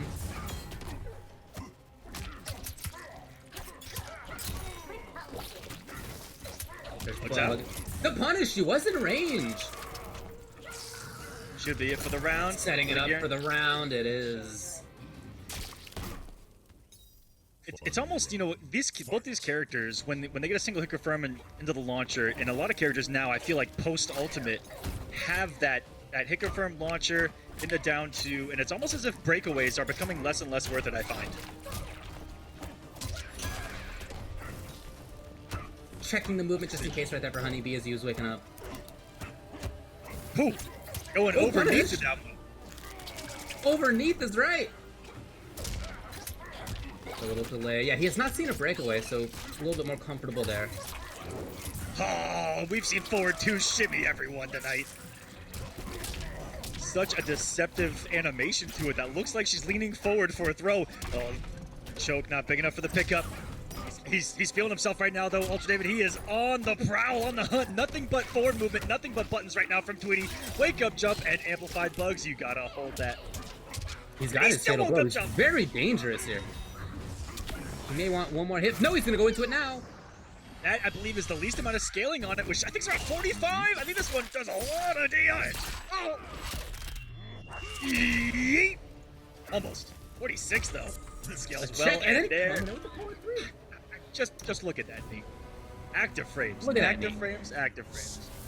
Frustrating Aquaman to play against that need. The way that he uses it is really sick. I like it. Not just in footsies, but as an anti-air as well. Sometimes he'll buffer it, sometimes he'll just turn it into pressure, sometimes he'll end the string. Like it really is a big party starter for him. And always, unless, being wrong on the buffer and accidentally doing it on block into the choke is about the only time you'll see him be negative off of it. 4-3 alone, you can steal a turn. You have your 6 frame down 1. It can be 0. It can be +1 depending on if he ranges it or ranges it well. The string itself, id, safe, ender. Gotta watch your dome as the overhead. such a good string. It's such a good tool to have. And it's Tweedy who really, I think, utilizes it. If not, you know, the best on the planet. The anti-air so smooth, the conversions, him using it in footsies, the fact that he buffers it. You don't see a lot of Gearses do that. You don't see a lot of Gearses that even have the bed of spikes. So he does it, does amazing damage, and he's out here gaming. There aren't a ton of Gearses left anyway, right? And for a character that was once so popular and that nobody thinks sucks.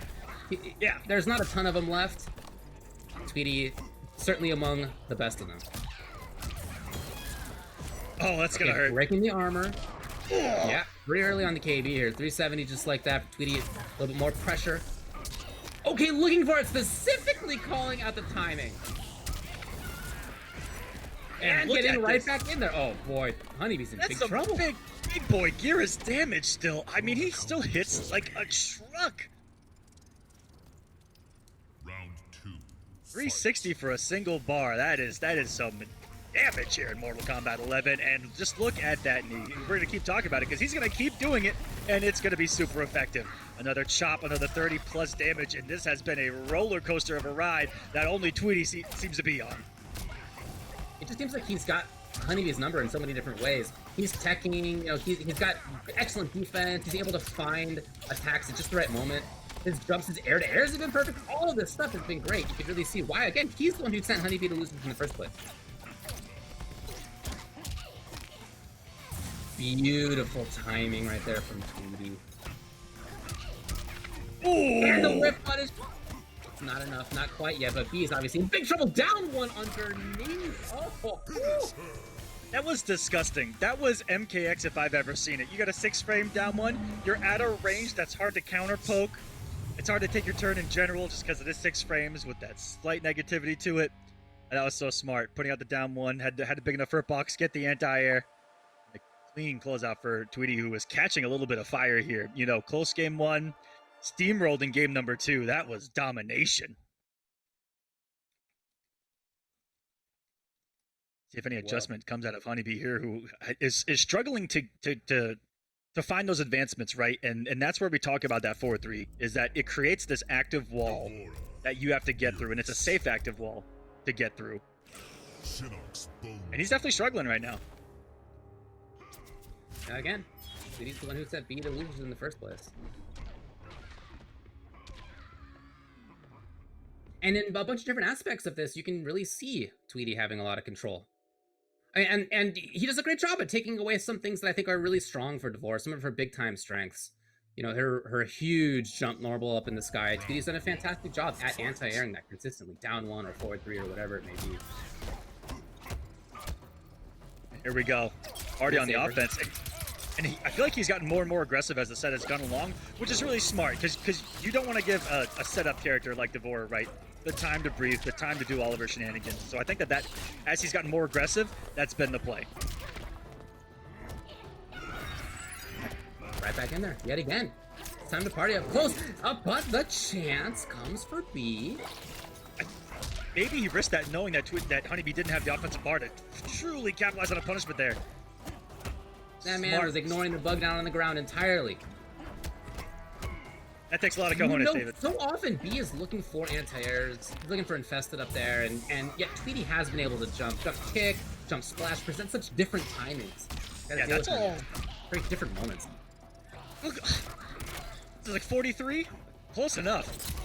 25, big stuff right there, and a weird whiff of the jump in, and that almost cost Tweedy right there. He still woke up with the knee. It's a wake up, it's an anti-air. It's a 40% launcher. Get you guys a 4-3. Yeah! My God, he's always there! He's always ready for it. Maybe the intention here is to just be much more offensive. He didn't expect it to hit. There it is! He's looking out for it finally after so many jumps. Finally picking up on the pattern. Yeah, good damage on this, as you can see. Will Tweedy bother breaking? No, he doesn't bother. Oh my goodness, Tweedy was holding up, I think, that entire time, David. Yeah, he's currently being spun up by the spider. He's just holding up though. Ended up working out for him into, again, 40% here. Judo chop to the neck, and a lot of respect by both. And then, I mean, that's the why not button right now. He's gonna match the aggression with the aggression of his own. Waking up jump. Really good by Tweedy, or sorry, for HoneyBee to actually get ornament, establish that pressure, and stop the disrespect. Yeah. Yeah, I like the idea there. That makes sense. Your Smart. corpse will All he be needed. next. That's fine. Final round. Fight. And there were some interactions there that made me think he's starting to figure some of this stuff out, but he's not got much time left to make that happen. Poor choice. If there's any time to make it happen, it is now. Ooh. It needs to be now. Absolutely. Delayed timing this time from Tweedy. Neither one is connecting, early or late. Just a lot of defense by Pete. Hence the grab. Oh, and it converts into itself. That's so sick. Into what is a Cetrion B&B damage, by the way. Oh, I think that was actually too far. But it worked out. Yep. Nice disrespect by Tweedy again. Oh! The dick grab. I love it. Ooh. No offensive bar, unfortunately, there for B. No buffer to fatal by Tweedy. That's how we closed out a match earlier. Oh no! Tweedy's, I think, second guessing himself off of that jump one could cost him. Trying to wake up buttons, and I don't think he was blocking that entire time, which makes sense with how he was kind of approaching that entire game as a whole. He was trying to be as aggressive as possible, as disrespectful as possible, just to try to catch HoneyBee off guard, get to him mentally, you know, break that how do I put this? That kind of set play of Devora in motion.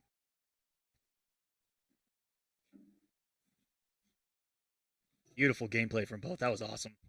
But for Tweedy, I think that jump one into Fatal Blow he got earlier, it saved him. Almost did again. If anything, just give him the health lead. Wouldn't have killed in that scenario unless the breakaway came. But still would have put him at only a couple of percentages. One more read, one more 50-50. You do a 1-1 and you bet it all, something like that. And Tweedy's done that a lot. He is not afraid of, if Sandtrap will kill, he will 1-1 Sandtrap you and test your might, quite literally, and test your fuzzy. He's definitely willing to do that. Of course, yeah, we saw him do it quite a bit versus Pluralmite's Raiden earlier. He's not afraid to take the risks. I think you can see that. But when he finds it, the character's just pumping out damage. And for B's character, that's much less common, especially with the variation that he has. Oh no! Maybe just supposed to have been forward too. Whatever it was, not on purpose. Big drop by HoneyBee though, so not the worst day at the office. That's a breakaway. Ooh! Just happening right in. The swarm still came out. Hold on. Oh, that's gonna be some damage. Oh, And he didn't get away. Oh my god, 425. Again, blowing it up here is Tweedy, taking the risk on it. And why not? He's so close. There it is. It's match point yet again for Tweedy. He did down one Sandtrap. What a legend. Sure did. What a genius. Round 2. Fight. Oh, and there, it's so scary to take your turn. Could be +1 and a 6-frame down one. Like, it's tough. Hard to read behind you right there. He getting a little fidgety here. Okay, finally finding it. Now, that has been a moment where there's been flawless blocks before. Tweedy just didn't expect it that time. Catching him out of the sky. Beautiful. Again, it would have been safe even on block. Trying to walk around, you can't do that versus the trap, and just like that, Gears is in. Floor's quicksand, man. You better watch out. And would you look at that other knee? He's got the whole knee arsenal. There's the 1-1 Sandtrap. Putting you on life alert. He's gonna dash up 1-1 again. Keeping it kind of safe in the anti-crossover down to the dash under by Tweedy, and still had the reaction. And he's gonna build that sandcastle. Look how happy he is. The super big disparity in damage output, I think, is a big part of this. But on top of that, again, Tweedy just double jeopardyed HoneyBee. Sent him to losers, sent him out of the tournament. And that happens not just having to do with the character, but I really felt in a lot of those instances, it just felt like Tweedy knew exactly what B wanted to do, whether it was on defense or offense. He was anti-airing really well. He was taking risks, but those risks almost all paid off. It was just like he had the read very consistently versus what B wanted to do. It was a lot of jump-ins, too, that were in a lot of spots where, you know, HoneyBee's looking for the anti-air, but he just happened to be right in a lot of those. You know, there's one where he put out a bug after a knockdown, and it's almost the go-to setup to look for the anti-air, right? Is to put the bug max distance and then sit back and watch him jump, or wait for the bug to block, and then you go and take your turn. but he put out something else and he just ate a jump in, and it gave Tweedy a 40% combo, and all of a sudden you're halfway dead just off of that one little interaction, right? And that's that damage disparity that you're talking about. That one mistake costs you 40%, and he's up in your face mixing you all. Dealing with this in person not too long ago, it hurts. It hurts, that's for sure. You know, it's good character, good character. Wow. What a specific call out there for Tweedy early on. BioHazard trying to be fidgety about where he was headed. Tweedy's gonna make him pay for that one. Make you pay indeed. Every touch, you know, this is hitting like upgraded Cabal over here to 34 plus every single touch, and there's the anti-air. How much does he get off of the anti-air 4-3? I mean, with the crushing blow, he's gonna hit for 45. The great thing about that too is that you have to be at such a specific spot to make the forward 3 anti-air work. If you're too close, it's not gonna cut it. He knows where he is. I do it all the time, and I don't get it as consistently as Tweedy gets it. Again, this is Tweedy specific stuff, I feel like.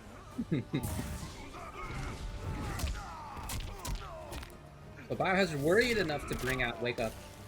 I mean, you don't see super often, and maybe, I don't know what that was, down 1 it kind of sounded like to me, but whatever it is, this meaty stuff is working out every time until now! As BioHazard breaks the armor, he's got pressure after this, he's got 425! That's a big damage of his own! And wow, Tweedy just swinging right there. BioHazard looked like he may have tried to disrespect after the blocked overhead. Was feeling the pressure of the health deficit, and it's hammer time! Serves chronic. Oof. 1-0 for Tweedy. Looking for some vengeance. That's how it started out last time. Started out 1-0 for Tweedy and winner's side top 8. Ultimately, BioHazard made the comeback. 1-3-2. And these are games where you can just look back, you know, immediately after and go, listen, I got hit with like a 40% combo just to start the round. Sometimes it happens. So refresh that mind. And as long as, you know, what it came down to a lot in that first matchup too was that BioHazard was able to get him to the corner multiple times. And mid-screen wasn't as effective at all. You know, Tweedy's defense was impeccable. And that's exactly what we saw in that game, you know. As long as we were mid-screen, Tweedy was dominating. And now we get a completely different matchup, completely different character. Now we saw him break out and almost do some crazy things within Winners Finals. But this has been a variation that almost no one sees on the radar, and BioHazard makes it look really good, you know. And it's something different in Mortal Kombat 11. It's something that's so Nightwolf specific. He can make you stop using meter for a certain amount of time, and that can be game-changing. Yeah, we've seen him versus Joker use this because, in part, Joker deals so much damage with Kapow, and it's kind of the same with Bed of Spikes. Exactly. If that even comes up, right? I think he just was starting to throw out Hana, but no, he got checked at the toes just like that. So that'd be an issue for him too. There is a lot of startup on that bird. Really going for the down one, anti-air versus the stand one right there. Nice early jumping by BioHazard. And oh, that's just gonna be another combo. Yeah, just might as well be. Catching BioHazard, being a little bit too patient, maybe trying to fall fuck here and there. And I love that Tweedy utilizes different. That was a crazy interrupt as the round's gonna go to Tweedy. This has been all Tweedy now. But he uses different things, or kind of the whole tool set that Geras has. 2-4 is a phenomenal string that we never saw beforehand, you know. Has a mix-up, is safe. And I love that Tweedy brings that to the table. Just throw something different at his opponents here and there. Nice jump over. Completely nullifies that setup with the Albara that we've been seeing so much from him. Oh, Tweedy. Still here, trying to pressure. The jump was correct, as I just feel like it's been almost every time. Tweedy's mix-ups, whether defensively and offensively, in this set and the last. Yeah, I mean, that's unblockable. Again. That's literally unblockable. Speed of it, it's so fast. It's so fast. And I feel like just as fast as this being a 2-0 for Tweedy up on BioHazard.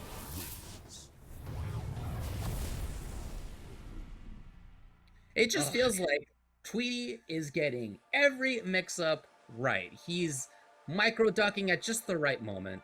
He's jumping at the right moment. Stealing turns at the right moment, jumping at the right moment. And every single time he does, it's into big damage. It's hard to keep up with. And I love when So he's the Nightwolf feeling didn't cut it. when he's feeling comfortable with that health lead. Those short hop kicks are beautiful. One, you have to be up in someone's face in order to even be in range for it. It's disgusting how small that hitbox is. It makes it work because he gets up nice and close and personal. And I want to say, I don't know the exact frame that, but it has to be around like 9 to 10 frames, which is absurd for a short hop kick. I think him and Shao Kahn's are two of the fastest in the game, and online is just an enhancement of how hard that is to block because quick overheads don't exist in Mortal Kombat in general. And he abuses it. Yeah. I mean, it's punishable on block, but he's taking a risk, but it's not very common to see people block it for sure. And as you said, he's very often up close. That is a big strength of Geras, whether on grab or whether just normal combo. So, Bio now back to Kano. I mean, I agree with this. The Nightwolf just didn't do too much. Timing was for breakaway. It didn't come, and now he's got pressure again. And every time Bio has his been without resources, he just gets hit, and he gets into this massive health deficit. And unless he's in the corner, like I was talking about earlier, I think it's going to be hard for him to make these comebacks. Because the defense of Tweedy has been so solid. Wicked with buttons, but there was nothing there. Oh! There's Bio cashing out on the 300. Ooh, Tweedy tried to be so... Ugh, boy, he was really trying to duck it out right there. You could see it. BioHazard got the round. We've seen that too before, where Tweedy has a health deficit and he just lets go of block and tries to pull the combat league, right? Just hold up, be as savage as possible to try to get in your opponent's head, I think. Sometimes you gotta make the reads, right? Sometimes. Down one has been a big friend for Bio. He comes in, trying to get the knife on his opponent, just get extra range on the pull, obviously some damage from the knives himself. And now Tweedy's up close. As he has been so frequently. As he continues to be? Oh, what a time to bring out buttons like this! And BioHazard has been so uncomfortable on his own wake-up. We've seen down one so much from him. We've seen buttons so much from him. He's been getting hit. He's been trying to duck. All that works sometimes. It just feels like in this match, it has not. Yeah, this has been all Tweedy. I'll sit down. There, what's the mix it's gonna be? Yeah, right there with the wake up down one, and Tweedy had what 4 for 4 on meaty forward 2, which could have just worked. Man, the mind games. BioHazard's really feeling that pressure on wake up. Oh, ooh, sick! Oh, yo, what a pick up! Genius. Oh my! Oh wow, ready for it. And Tweedy can absolutely snowball. In fact, if he finds one more hit, if it's the correct hit, if he gets what he wants on the next one, that's going to be it. That's going to be the match. Yeah. BioHazard is going to be waking up into trouble. And it's going to be guaranteed damage, too. Check? No. Oh, he was looking for forward movement. Oh, he needs one bar. Nice. Checking the lumbar. BioHazard staying alive. Sorry, mate. Job's a job. Job's a job. Cutting him in half, and that may have been Tweedy being just a little too aggressive defensively, where he was so solid before. I feel like he was getting so risky and a little too comfortable with those disrespects, right? And it was on BioHazard who turned up the pressure and the buttons to 11 for like 40 seconds straight there, and every single one of them I feel like hit Tweedy. It's a big swing-heavy battle. They both have had those moments where each one has like been really super intent on waking up with buttons or jumping or ducking or whatever it is, like some significant read. They both have had phases of being really insistent about that. At the same time, other times, like obviously it's not like that at all, but they did both go through that in that individual game. It's a fun back and forth game to watch, but the upshot of it is, look, last time they played, it was 3-2 as well. It could be yet again. It was a different progression of games, but look, at one point, Tweedy was up 2-1 the last time they played as well. I also didn't even see that we see a switch to Snakebite on Kano. This is not pull. This is not lighter. This is Snakebite Kano. Even though that looks awkward because the first hit whip still gets the combo for 30 plus. Ooh, Bio! What Oh, a drop the nod there from Tweedy. As he's looking for a breakaway, it didn't come. But Bio was so intent on movement, it's not there. Tweedy was ready yet again. Talk about how good Tweedy's been defensively, but on top of that, it's been Tweedy's decisions on defense on as far as when to reversal with buttons. Both here against BioHazard and against HoneyBee, he read staggers so well. Even they're trying to call out the stand one. Unfortunately, not your turn. Gotta respect that down one. Kano things, and Tweedy gave him a little bit too much life here. BioHazard's made the comeback before. Did you see that? Serious from BioHazard? Forward one, forward one, forward one. Just getting in there constantly. Got plus range to deal with here. That was plus 8,422. It is not your turn.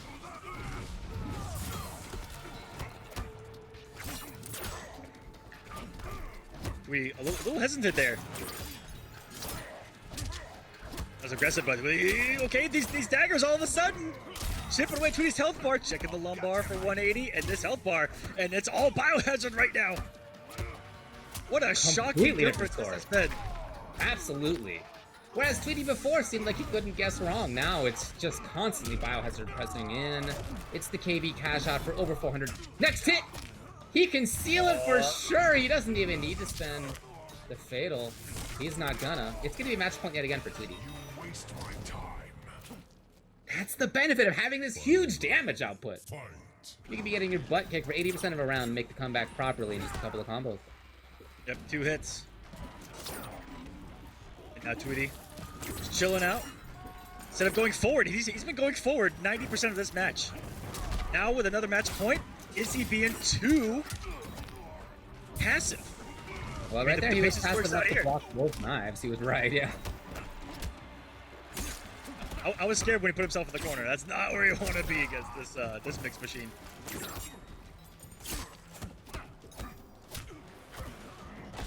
Told him one very, very intent at not being what the other one wants. You see it again, the wake-up movement from BioHazard, whether it's down one, jump, duck, whatever. He's got all sorts of stuff coming out constantly. And even though he has a character that takes away the entire forward one string, you see the mind games that still exist. Like there's still layers to unlock, and there's still things that you have to respect and worry about. And I'd be worried about this. That's some guaranteed fatal blow damage, and it's gonna hit the breakaway, and that should be all she wrote. Yep, I think that's gonna do it. Tweedy is gonna send BioHazard out. It was just a read on whether to do the breakaway or not, right? Sometimes you guess right, sometimes you guess wrong. This time, Tweedy gets right, BioHazard gets wrong. As you said, when you break away, that fatal blow is gonna do max damage. That was sealing the deal. So Tweedy now sending BioHazard out. Gets a match versus TheMightyUnjust in Grand Finals. We have been talking about this points aspect of the whole situation, right? What we're going for here is points to get into the final week where there's $10,000. Tweedy now in second place at least. Pretty good. But again, there is a really big difference between first place and second place or third place. First place is really quite a jump. So if he were to get that, if he could guarantee himself first place points here, I think he's looking pretty solid to make it into that final week. He's being a little bit less experimental now that he's getting deeper into more, these more serious competitions, and the longer he plays here competitively, in being less loose with this character selection. Coming with Joker and Cetrion, just kind of playing the matchup game, right, where he covers as many matchups as possible, gives himself on paper the best chance at winning before they even play. He's just one of those guys that loves playing the numbers. Yeah. Sure, yeah, absolutely. Respect that. But he does need to win only 3 games to take this tournament. He's got a lot longer road. Starting it out pretty well. And starting it out, honestly, really just in the same way that he has been the last 3 times we've seen him so far. When he played versus HoneyBee, when he played versus BioHazard, when he played versus Pluralmite. The man is a buzzsaw today. Oh, ridiculous. This is a character that can match Geras in damage. Both of these guys are monster dealing machines, and what a conversion by Unjust from downtown with the Jack-in-a-Box. Forward one fatal blow, and he's gonna beat the ever-loving crap out of Geras here for round number 1. What a conversion. That was quick. Quick character, quick mind to be able to make that work. Jumping in, but maybe a little too much. Didn't expect the back throw. Interesting. Ballsy throw there too. But, you know, everyone's a little more ballsy when they block a jump kick now, especially an early one, because there are going to be those negative frames. Right. Really mixing things up here. Tweedy and Unjust. Wow, Tweedy's ready. And he's gonna get pressure even still. He's always up close. Whether it's the grab, whether it's the hit, he's always next to you afterward. Yeah, I do love this more brawler style Gears, right? We kind of could talk about Gears and Sheng the same way, where there's two, you know, there's a duplicitous edge to the character where you can be up close to someone's face, or play the full screen game. What would complement Tweedy's game plan a little bit more would be a command grab, but he wants that damage, and I respect that. Oh, for sure. Yeah, I mean, oh, what a whiff punish. Not into bed of spikes. Interesting. I love these empty jumps into 1-1s. We've seen them a couple times so far. They're working. Kind of bait flawless blocking. I've even seen the intergalactic empty jump short hop kick. Definitely, yeah, that's one of the best. that's next level. That's a level of comprehension I'm not ready to deal with. Woo, very late jump kick. That's not what Unjust was looking for. Flawless block between Tweedy's turn. He doesn't take too much of it, though. What? Gorgeous flawless block by Unjust. These guys are just showing off right now at the counter hit. Unfortunately, didn't let it rip. That would have been the time. Oh, it's going to put him on life alert here in an Oki situation. Defensive bar, so smart by Tweedy. Saw that he had the defensive meter, immediately went into a more reactionary situation. Guys, take notes. If you knock someone down right there, they have 2 bars of defensive meter. Being aggressive can be a really good read, but it's not, you know, percentage-wise your best move. And so Tweedy kept it really safe there, sat back, looked for a wake-up, reacted accordingly. Super smart, closing out game number 1. And that was a situation where all he needed was one grab. It wasn't like he needed anything more than that. So whereas grabbing, whether you tech, you know, one way or the other, is typically informed by where you're going to end up on screen. Are you going to throw me into the corner? Okay, fine, I'm going to tech that direction. Like, that's what you're looking for. There, though, it's just a 50-50, right? Whether you're going to end up doesn't matter. So we did see Unjust bring out Kano earlier when he was playing against Deadly Rebel. Brought out Kano versus the Frost. And went from being down 2-1 to winning the whole thing 3-2. If there's one character you want when the floor is lava, Kano's a pretty good choice. We just saw one of the best Kanos in the world, BioHazard, have a lot of trouble with his Geras, though, so that's right. Into a very interesting choice. So Unjust has to be thinking, you know, I'm just gonna throw something, you know, I'm a different player. I'll be throwing something different at him. Let's see if he can adjust, because when we did see this Kano, it was cooking. Oh yeah, it looked good. But this is starting very much the same as it has been starting. Tweedy and the Hijinx from he has just been in there, right? His mix-ups have been strong. His game plan has been to not let Kano breathe, and it is working flawlessly. And it's a really good game plan to have against this character, because this is one that you don't want to let, you know, be an airboard all the time, being at max forward 1 range. Tweedy's just been in his face, up close and personal, pressing buttons. It's worked out. It worked out versus Kano. It worked out versus Devora. It worked out versus Raiden. It's working out tonight. It's been good. Sometimes the best way to beat someone is to not let them play the game.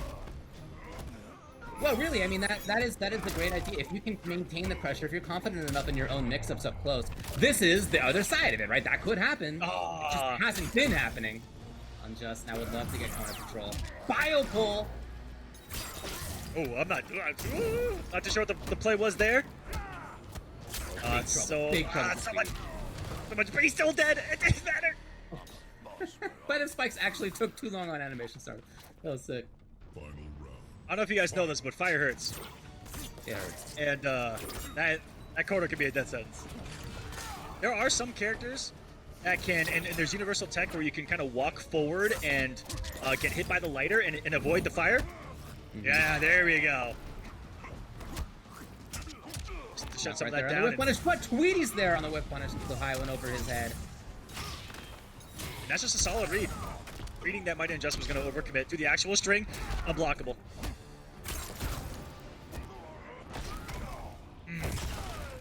Tweedy with pressure. Unjust with no defensive bar.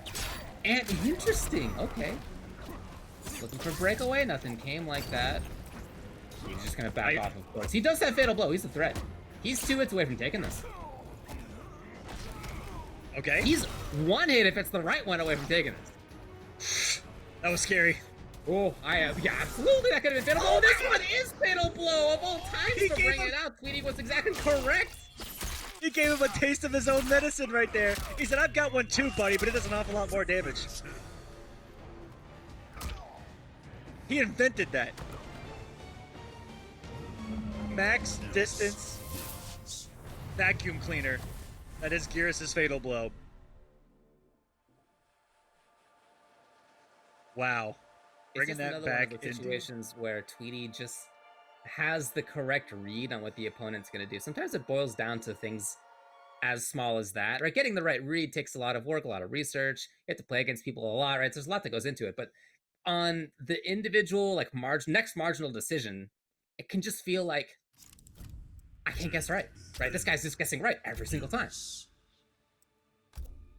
And he's gone back to Kano here, MightyUnjust. Now, keep in mind, even if he loses this one, he's going to lose this set, but that will just mean a reset. And at that point, if Unjust wants to play somebody else, he can. But I kind of think that this is what he would do regardless. I mean, we'll see. He's got a bunch of characters up his sleeve, but we've seen him go to Kano as the pick to kind of save him, both in winners earlier and here in Grand Final too. Yeah, I don't know what the pick would be if this is reset. You know, the Kano looking pretty good. End up coming down to one big read like that. And Kano's command grab recovery. If we can have a conversation about that real quick. Gets him out of dodge in a lot of situations. On hit, on block. They confirm. Could be around 30%. Yeet! Loki, wow, the wake up 1-1-1 by Tweedy was a little aggressive there. It's been the aggression that's got him this far, right? Yeah, exactly. Nothing new on that. Catching in the opponent at just the right moment here is Tweedy. And a funky little timing. Good check right there. The dash up 1-1. What are the Tweedy specials here? Pure aggression catch is the forward movement. And now he's really 1 hit away with Fatal Blow in play. Yeah, if it's the right thing, sure. Oh, not gonna happen. Unjust finds the moment for himself. Round 2, fight. Trying to stab in there for the KB. No, I love the idea of the keep up. That was a disgusting sequence. About 4 things right there that Unjust did were godlike. The conversion and then Tweedy with the answer. He said, freeze, bro. Chill. Calm down. Hang out. Advantage anti-air. Predictable. And it's a situation we've seen so many different times with Tweedy being able to pressure here up close. And the tech even there, still ready. Threatening grab, Unjust did nothing.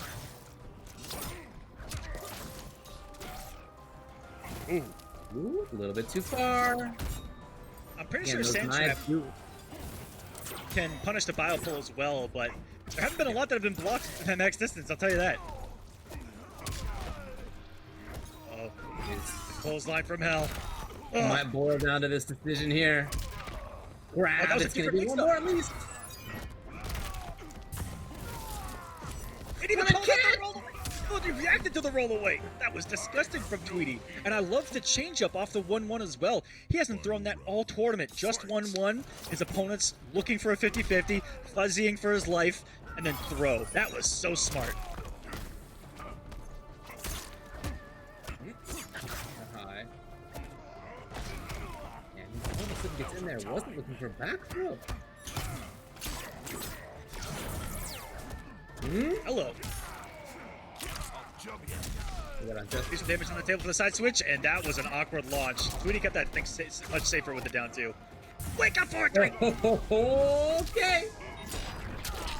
Yo, tons of damage pumping out. And now, oh, he catches the opponent trying to move on just maybe a little bit too far. Even Chip's a big problem for him here. Oh my goodness. Unjust has 1 more to live, and the forward 3, forward 3, forward 3. One of the keys to Tweedy's reset of this bracket. Not just forward 3, but 3-0 here for Tweedy in that first set. So now the question is, in this second set, gonna be Gears, obviously, for Tweedy. He's not obligated to say that, actually. You can switch, but he's not gonna. It's gonna be Gears. What's Unjust's choice? Which character does he go with to try to win the second set? When his back is to the wall, I feel like, you know, in the past couple of weeks, I've really seen Cetrion when he feels like if he's truly down and out. But with a reset, I think that he thinks that wasn't too one-sided. You know, let that second game slip through his fingers. We'll see what he can do differently. But Tweedy's aggression has just been out of this world, and the reward has been substantial. Bacon crunch wrap from Taco Bell with extra jalapeno sauce versus... The keys to victory today. Versus Fruit Loops? You thought Fruit Loops was gonna cut it versus bacon crunch wrap with extra jalapeno Tweedy's sauce? out here. Tweedy's out here getting actual nutrition versus sugar coated in sugar. This is why. And it's starting out just the same exact way as the last 3 games played out, with Tweedy getting great pressure, stealing a turn here and there, just like this. Taking risks, but they're just paying off so well.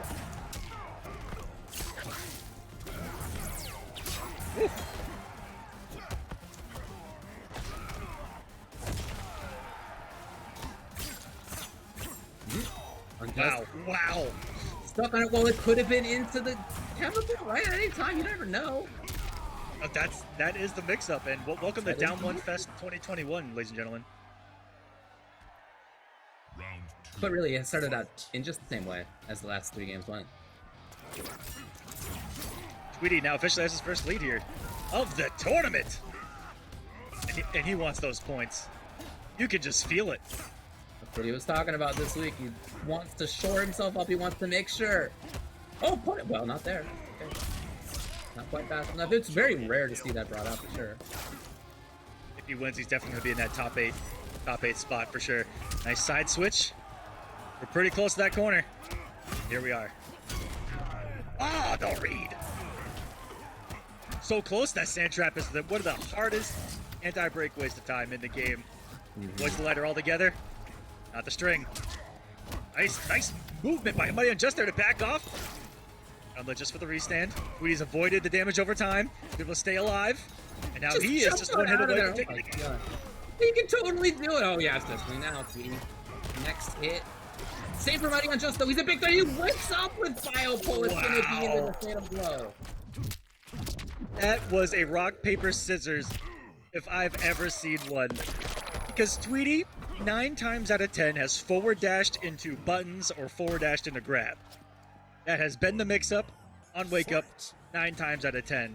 And this man woke up Biopole for the win. Wow. Yeah, I love this right there. We've seen so much down running from Tweedy and just blowing it up. And that said, he's right back into the same situation. Get you out of there.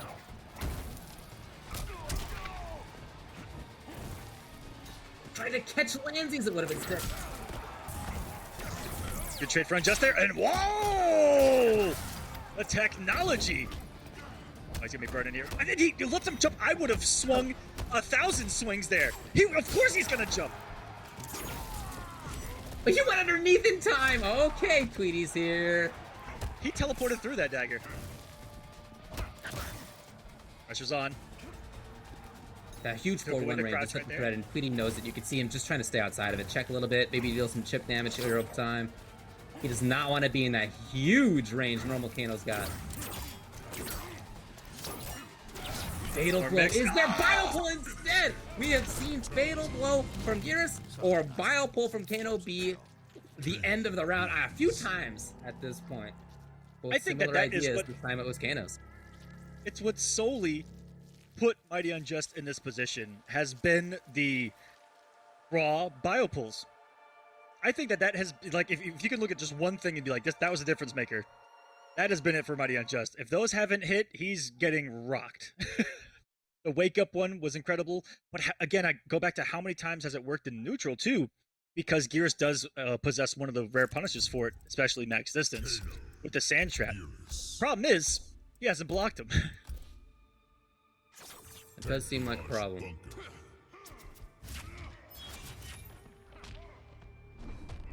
But cool to see for MightyUnjust's sake that he's able to battle well here. Take a game. A feat he was unable to do in the first set. 3-0 was Tweedy's win. And it was looking pretty rough early on in that game, too. That's just going to show you that looked like a bio pull to me. I think he tried to start off with round 1 bio pull. And there's another one. Bio pulls. And he's doing some of these at pretty close range. Yeah, almost ill-advised, but it's working. These Tweedy's on right there with the jump too. The dash up throw and just meeting him in aggression there. Now this is Unjust with a health lead. He's been having to fight so many deficits this entire time. That's, yeah, okay. We have seen, oh, that's actually super interesting. Okay, so even there. Yeah, I was gonna say, we haven't seen too many bio pulls on block. There was a punish, but interesting that the fire still came to his rescue. That was cool. Black Dragon's always got something up their sleeve. That's for sure. With him and his variation, and fire. Reversal command grab. In the health lead. One more grab will do it. Not enough to chase down the roll. Playing for the fences again.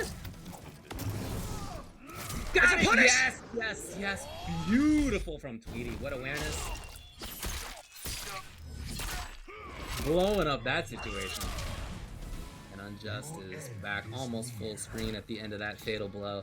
I love that reaction from Tweedy.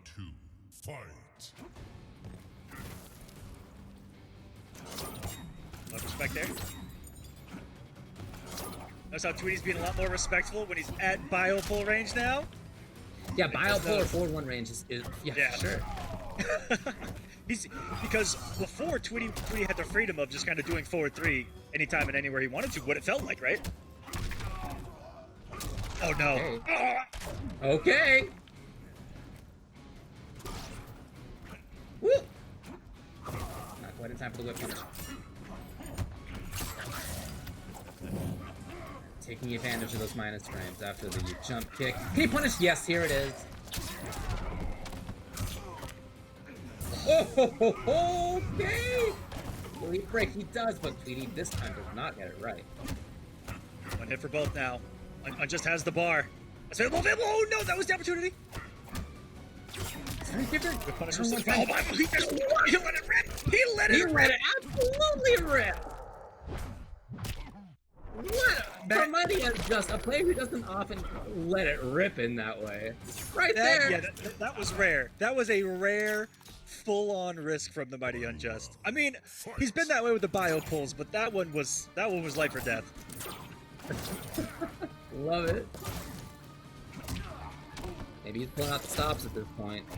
He can take this one. He's only a game away. This round, then one more game. Oh, what a backdash for Tweedy, just outside of the range of forward 1, gets the whiff punish. He's got a ton of damage here. There was a break after all. My man, what? Side switch. Oh, there's that aggression from Tweedy. Loving those dash up mix-ups. No conversion, and that may have been 100% intentional. Wanted the interactable, not up for the kill. Punish. Well, it worked out. I think you can just do Sand Trap, but it worked out. Tweedy. Yeah. 1-1. That thing is very hard to punish. Even I fought it with a character like Cordal who has some of the biggest range. Even on his quicker buttons. 9 frame going around the same distance as that forward 3, and it's still really tricky to punish that thing. And I think that you just need to universally go for that Sand Trap. But still, on chip right there could have killed. He just stopped the forward 3 early. We'll close out the round 1-1 situation here. Post reset. We're down to the wire. Unjust has been fighting for his life for these rounds, and he's making this work. From the 3-0 that Tweedy put, the situation that Tweedy put him in after that 3-0, he's making it work. Gotta give credit where credit's due. And doing it with a character that he, has just progressively made adjustments throughout the set. Well, it's that range specifically of like forward 1 or bio pull that has been super, super helpful for him. that, you know, Tweedy doesn't want to be in that range, obviously. Tweedy would love to be up close, of course, but like if he's not up close on his own terms, he'd just rather be away. So that means that Geras has walked himself backwards quite a bit. Kano's been able to move forward, Yeah. approach the corner. It hasn't always worked out, right? But that strategy makes a lot of sense. It is being effective. And it was super effective when Tweedy was being the most active, right? But now that he's being less active, blocking a little bit more here, especially at that range, it slowed things down a little bit here, and now he's finding those hits again. You're fine. He's plus right there, David. Down 4 into command grab, yeah. You're fine. He's got to laugh through it. Off to a wonderful start here. With a throw of Geras. Slams you into the ground. More pressure. Boy, these guys are wake up jump happy too. Turns. Oh, he's gonna burn! Oh, hold on, yeah. There wasn't even meter to back that up. And he did it again! Okay, this is savage.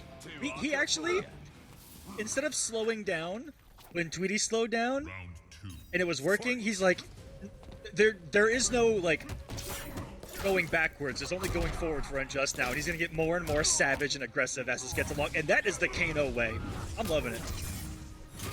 It makes a lot of sense. That said, you're going to take attacks every now and then of a good 350. That's how it goes. The throw escape's there. Look at Tweedy, very forward movement heavy. Forward 3, finishes the string. He's in there stealing turns. As one of the best tools for it, being slightly negative with a 6-frame down one.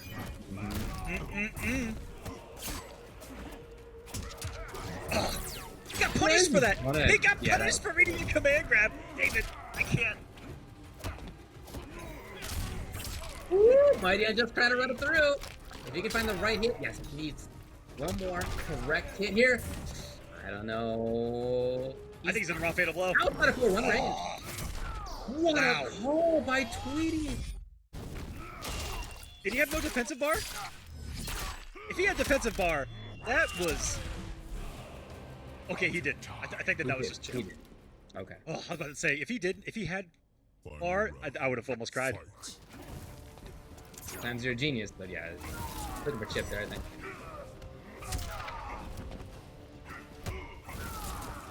So we've got the old, that's an old school 50-50 there.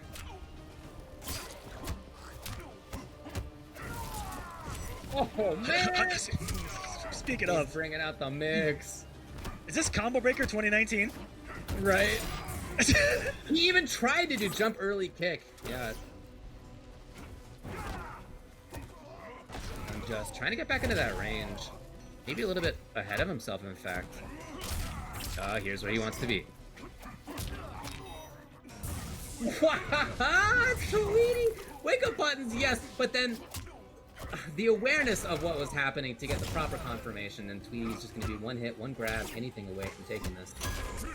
Even chip, and that's what he does. It's 2-1. Tweedy, one game away from winning this all the way through. And he has been put through the Kano Gauntlet here in week number 6. Fresh off some wonderful Kano action from players like Rewind, even BioHazard himself. You see this character, you know, looking pretty good recently. Yeah. And it looks like Tweedy's got a little bit of an answer already. Because you know players like him look at that and go, okay, I gotta find out what this sauce is, because everyone's getting mixed to death. And it is not with his back fully to the wall. It is not the Cetron pick, but the Jackie pick. And I like this too. Well, I mean, in some ways, the matchup, I think, can make sense. You know, you want to approach from the air. Geras is not necessarily the best at dealing against that. But that said, when you watch Tweedy play versus top-level Jackies even, I mean, he makes it look difficult. He's always at the right spot. He's always up close, right? He is ready for the air approach, ready for the whiff punishes on the ground. Yeah, I think that we talk about his offense a lot, but the defense has been impeccable. The movement, decision making, it's all there. Yeah. Tweedy's just firing on all cylinders. For sure. That's what I'm talking about. Oh, Get it through your head. It's not gonna work out. quite literally there. Almost getting the anti-air sand trap. Beautiful space in there. And he knows at a certain range, he's got the better buttons.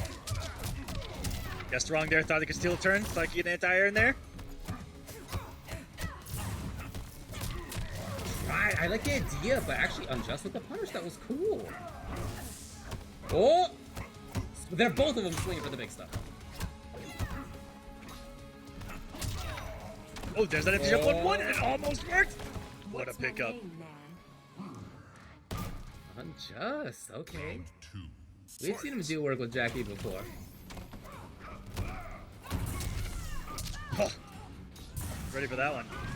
Gonna go for the sand trap. Nope, just down 2 cash out. Still a lot of damage. Oh, he's gonna eat a lot here. My man is resourceless right now.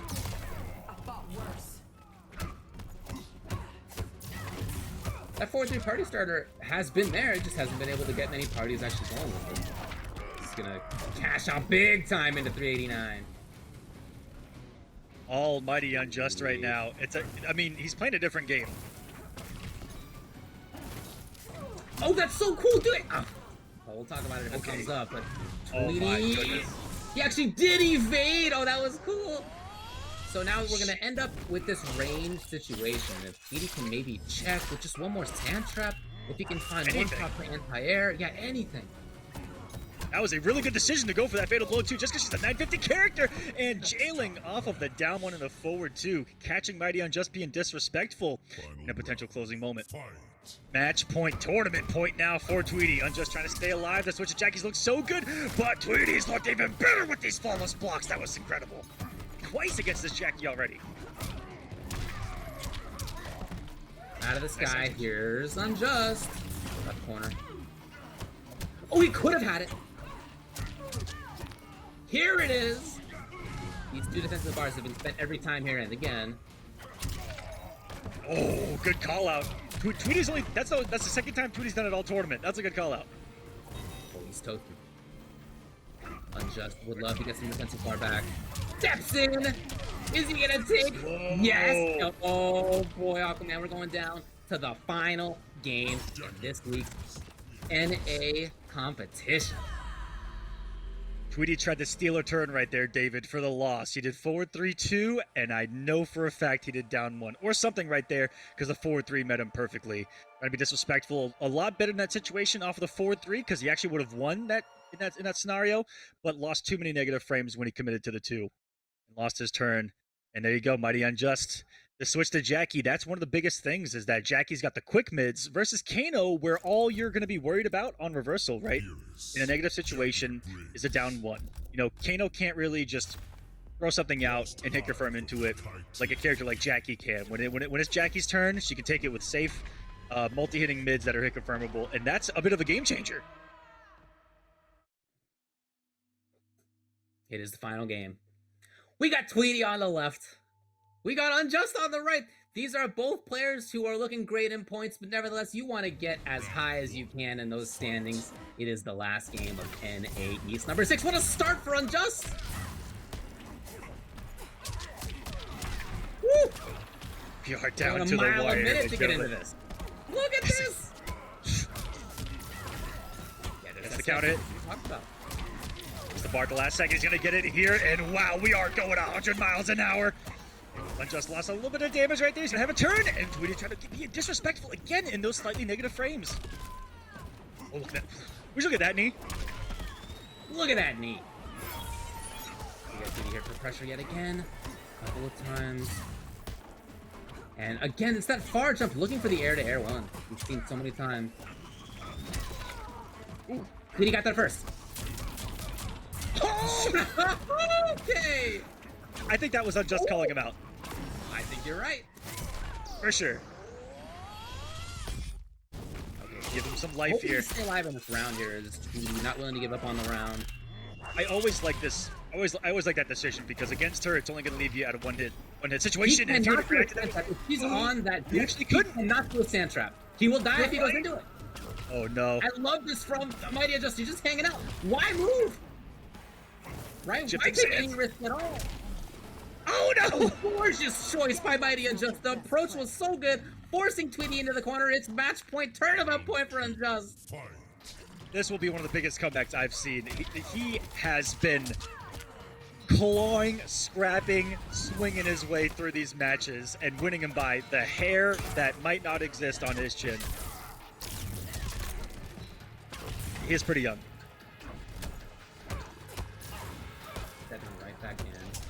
Toasting there is Tweedy. He didn't believe in the stand one.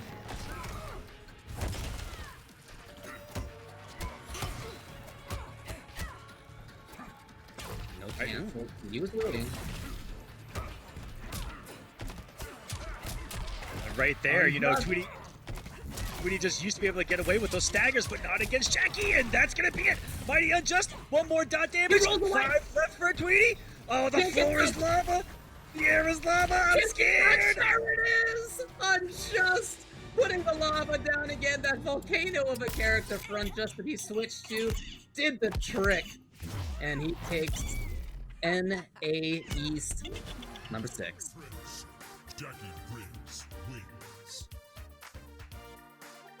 Throwing something After different. kind of getting blitzed in that first Yeah. set, that was a 3-0 Exactly. for Tweedy in that first set. That was quite an adjustment. And I don't think it could have been said any perfect, David. He got blitzkrieged right there out of the gate. I mean, that was incredible. 3 straight games, and then the first game looked like he was about to pick up where he left off, and it was Mighty Unjust who kind of robbed him in that game a little bit with the rob pulls. And then it just got more and more savage, I feel like, when that post reset happened, the back and forth. But I think it did come down to a really good pick from the Mighty Unjust. On paper, taking away those slightly negative frames from Geras, right, is so key, I find, in that pressure, because if you play a character that you have a threat of a full combo versus just a down one with Kano, completely different matchup. And it looked like a couple of those staggers ended up burning Tweedy in the end, where he tried to steal a turn. Check out the Mighty Unjust on Twitter at Mighty Unjust. Check him out on twitch.tv/TheMightyUnjust. Tweedy is at TweedyIN, of course. Yeah, that grand finals was amazing. Both players extremely strong. The whole top 8 was great, as they always are in all of the regions that we watch, but NA East, must be said, probably the strongest and top level play from top to bottom. Mm-hmm. And Mighty Unjust may have just taken the #1 spot with that victory here today. Pretty sure the math works out. We'll see where the final pieces fall, but he came in this third in points at 690, HoneyBee at 770 on top. You guys do the math. That's a lot of points right there. He's going to be jumping up pretty high and dominating both the Pro Competition and the Open Series. I mean, if there's not a bigger statement in North American Mortal Kombat, I don't know what is. I'm telling you, looking great right there. It was a great top 8. That was North America East. We are going to have North America West. That will be starting pretty soon. You'll want to be around for that. Thanks a lot for watching NA East. We'll see you in a little bit.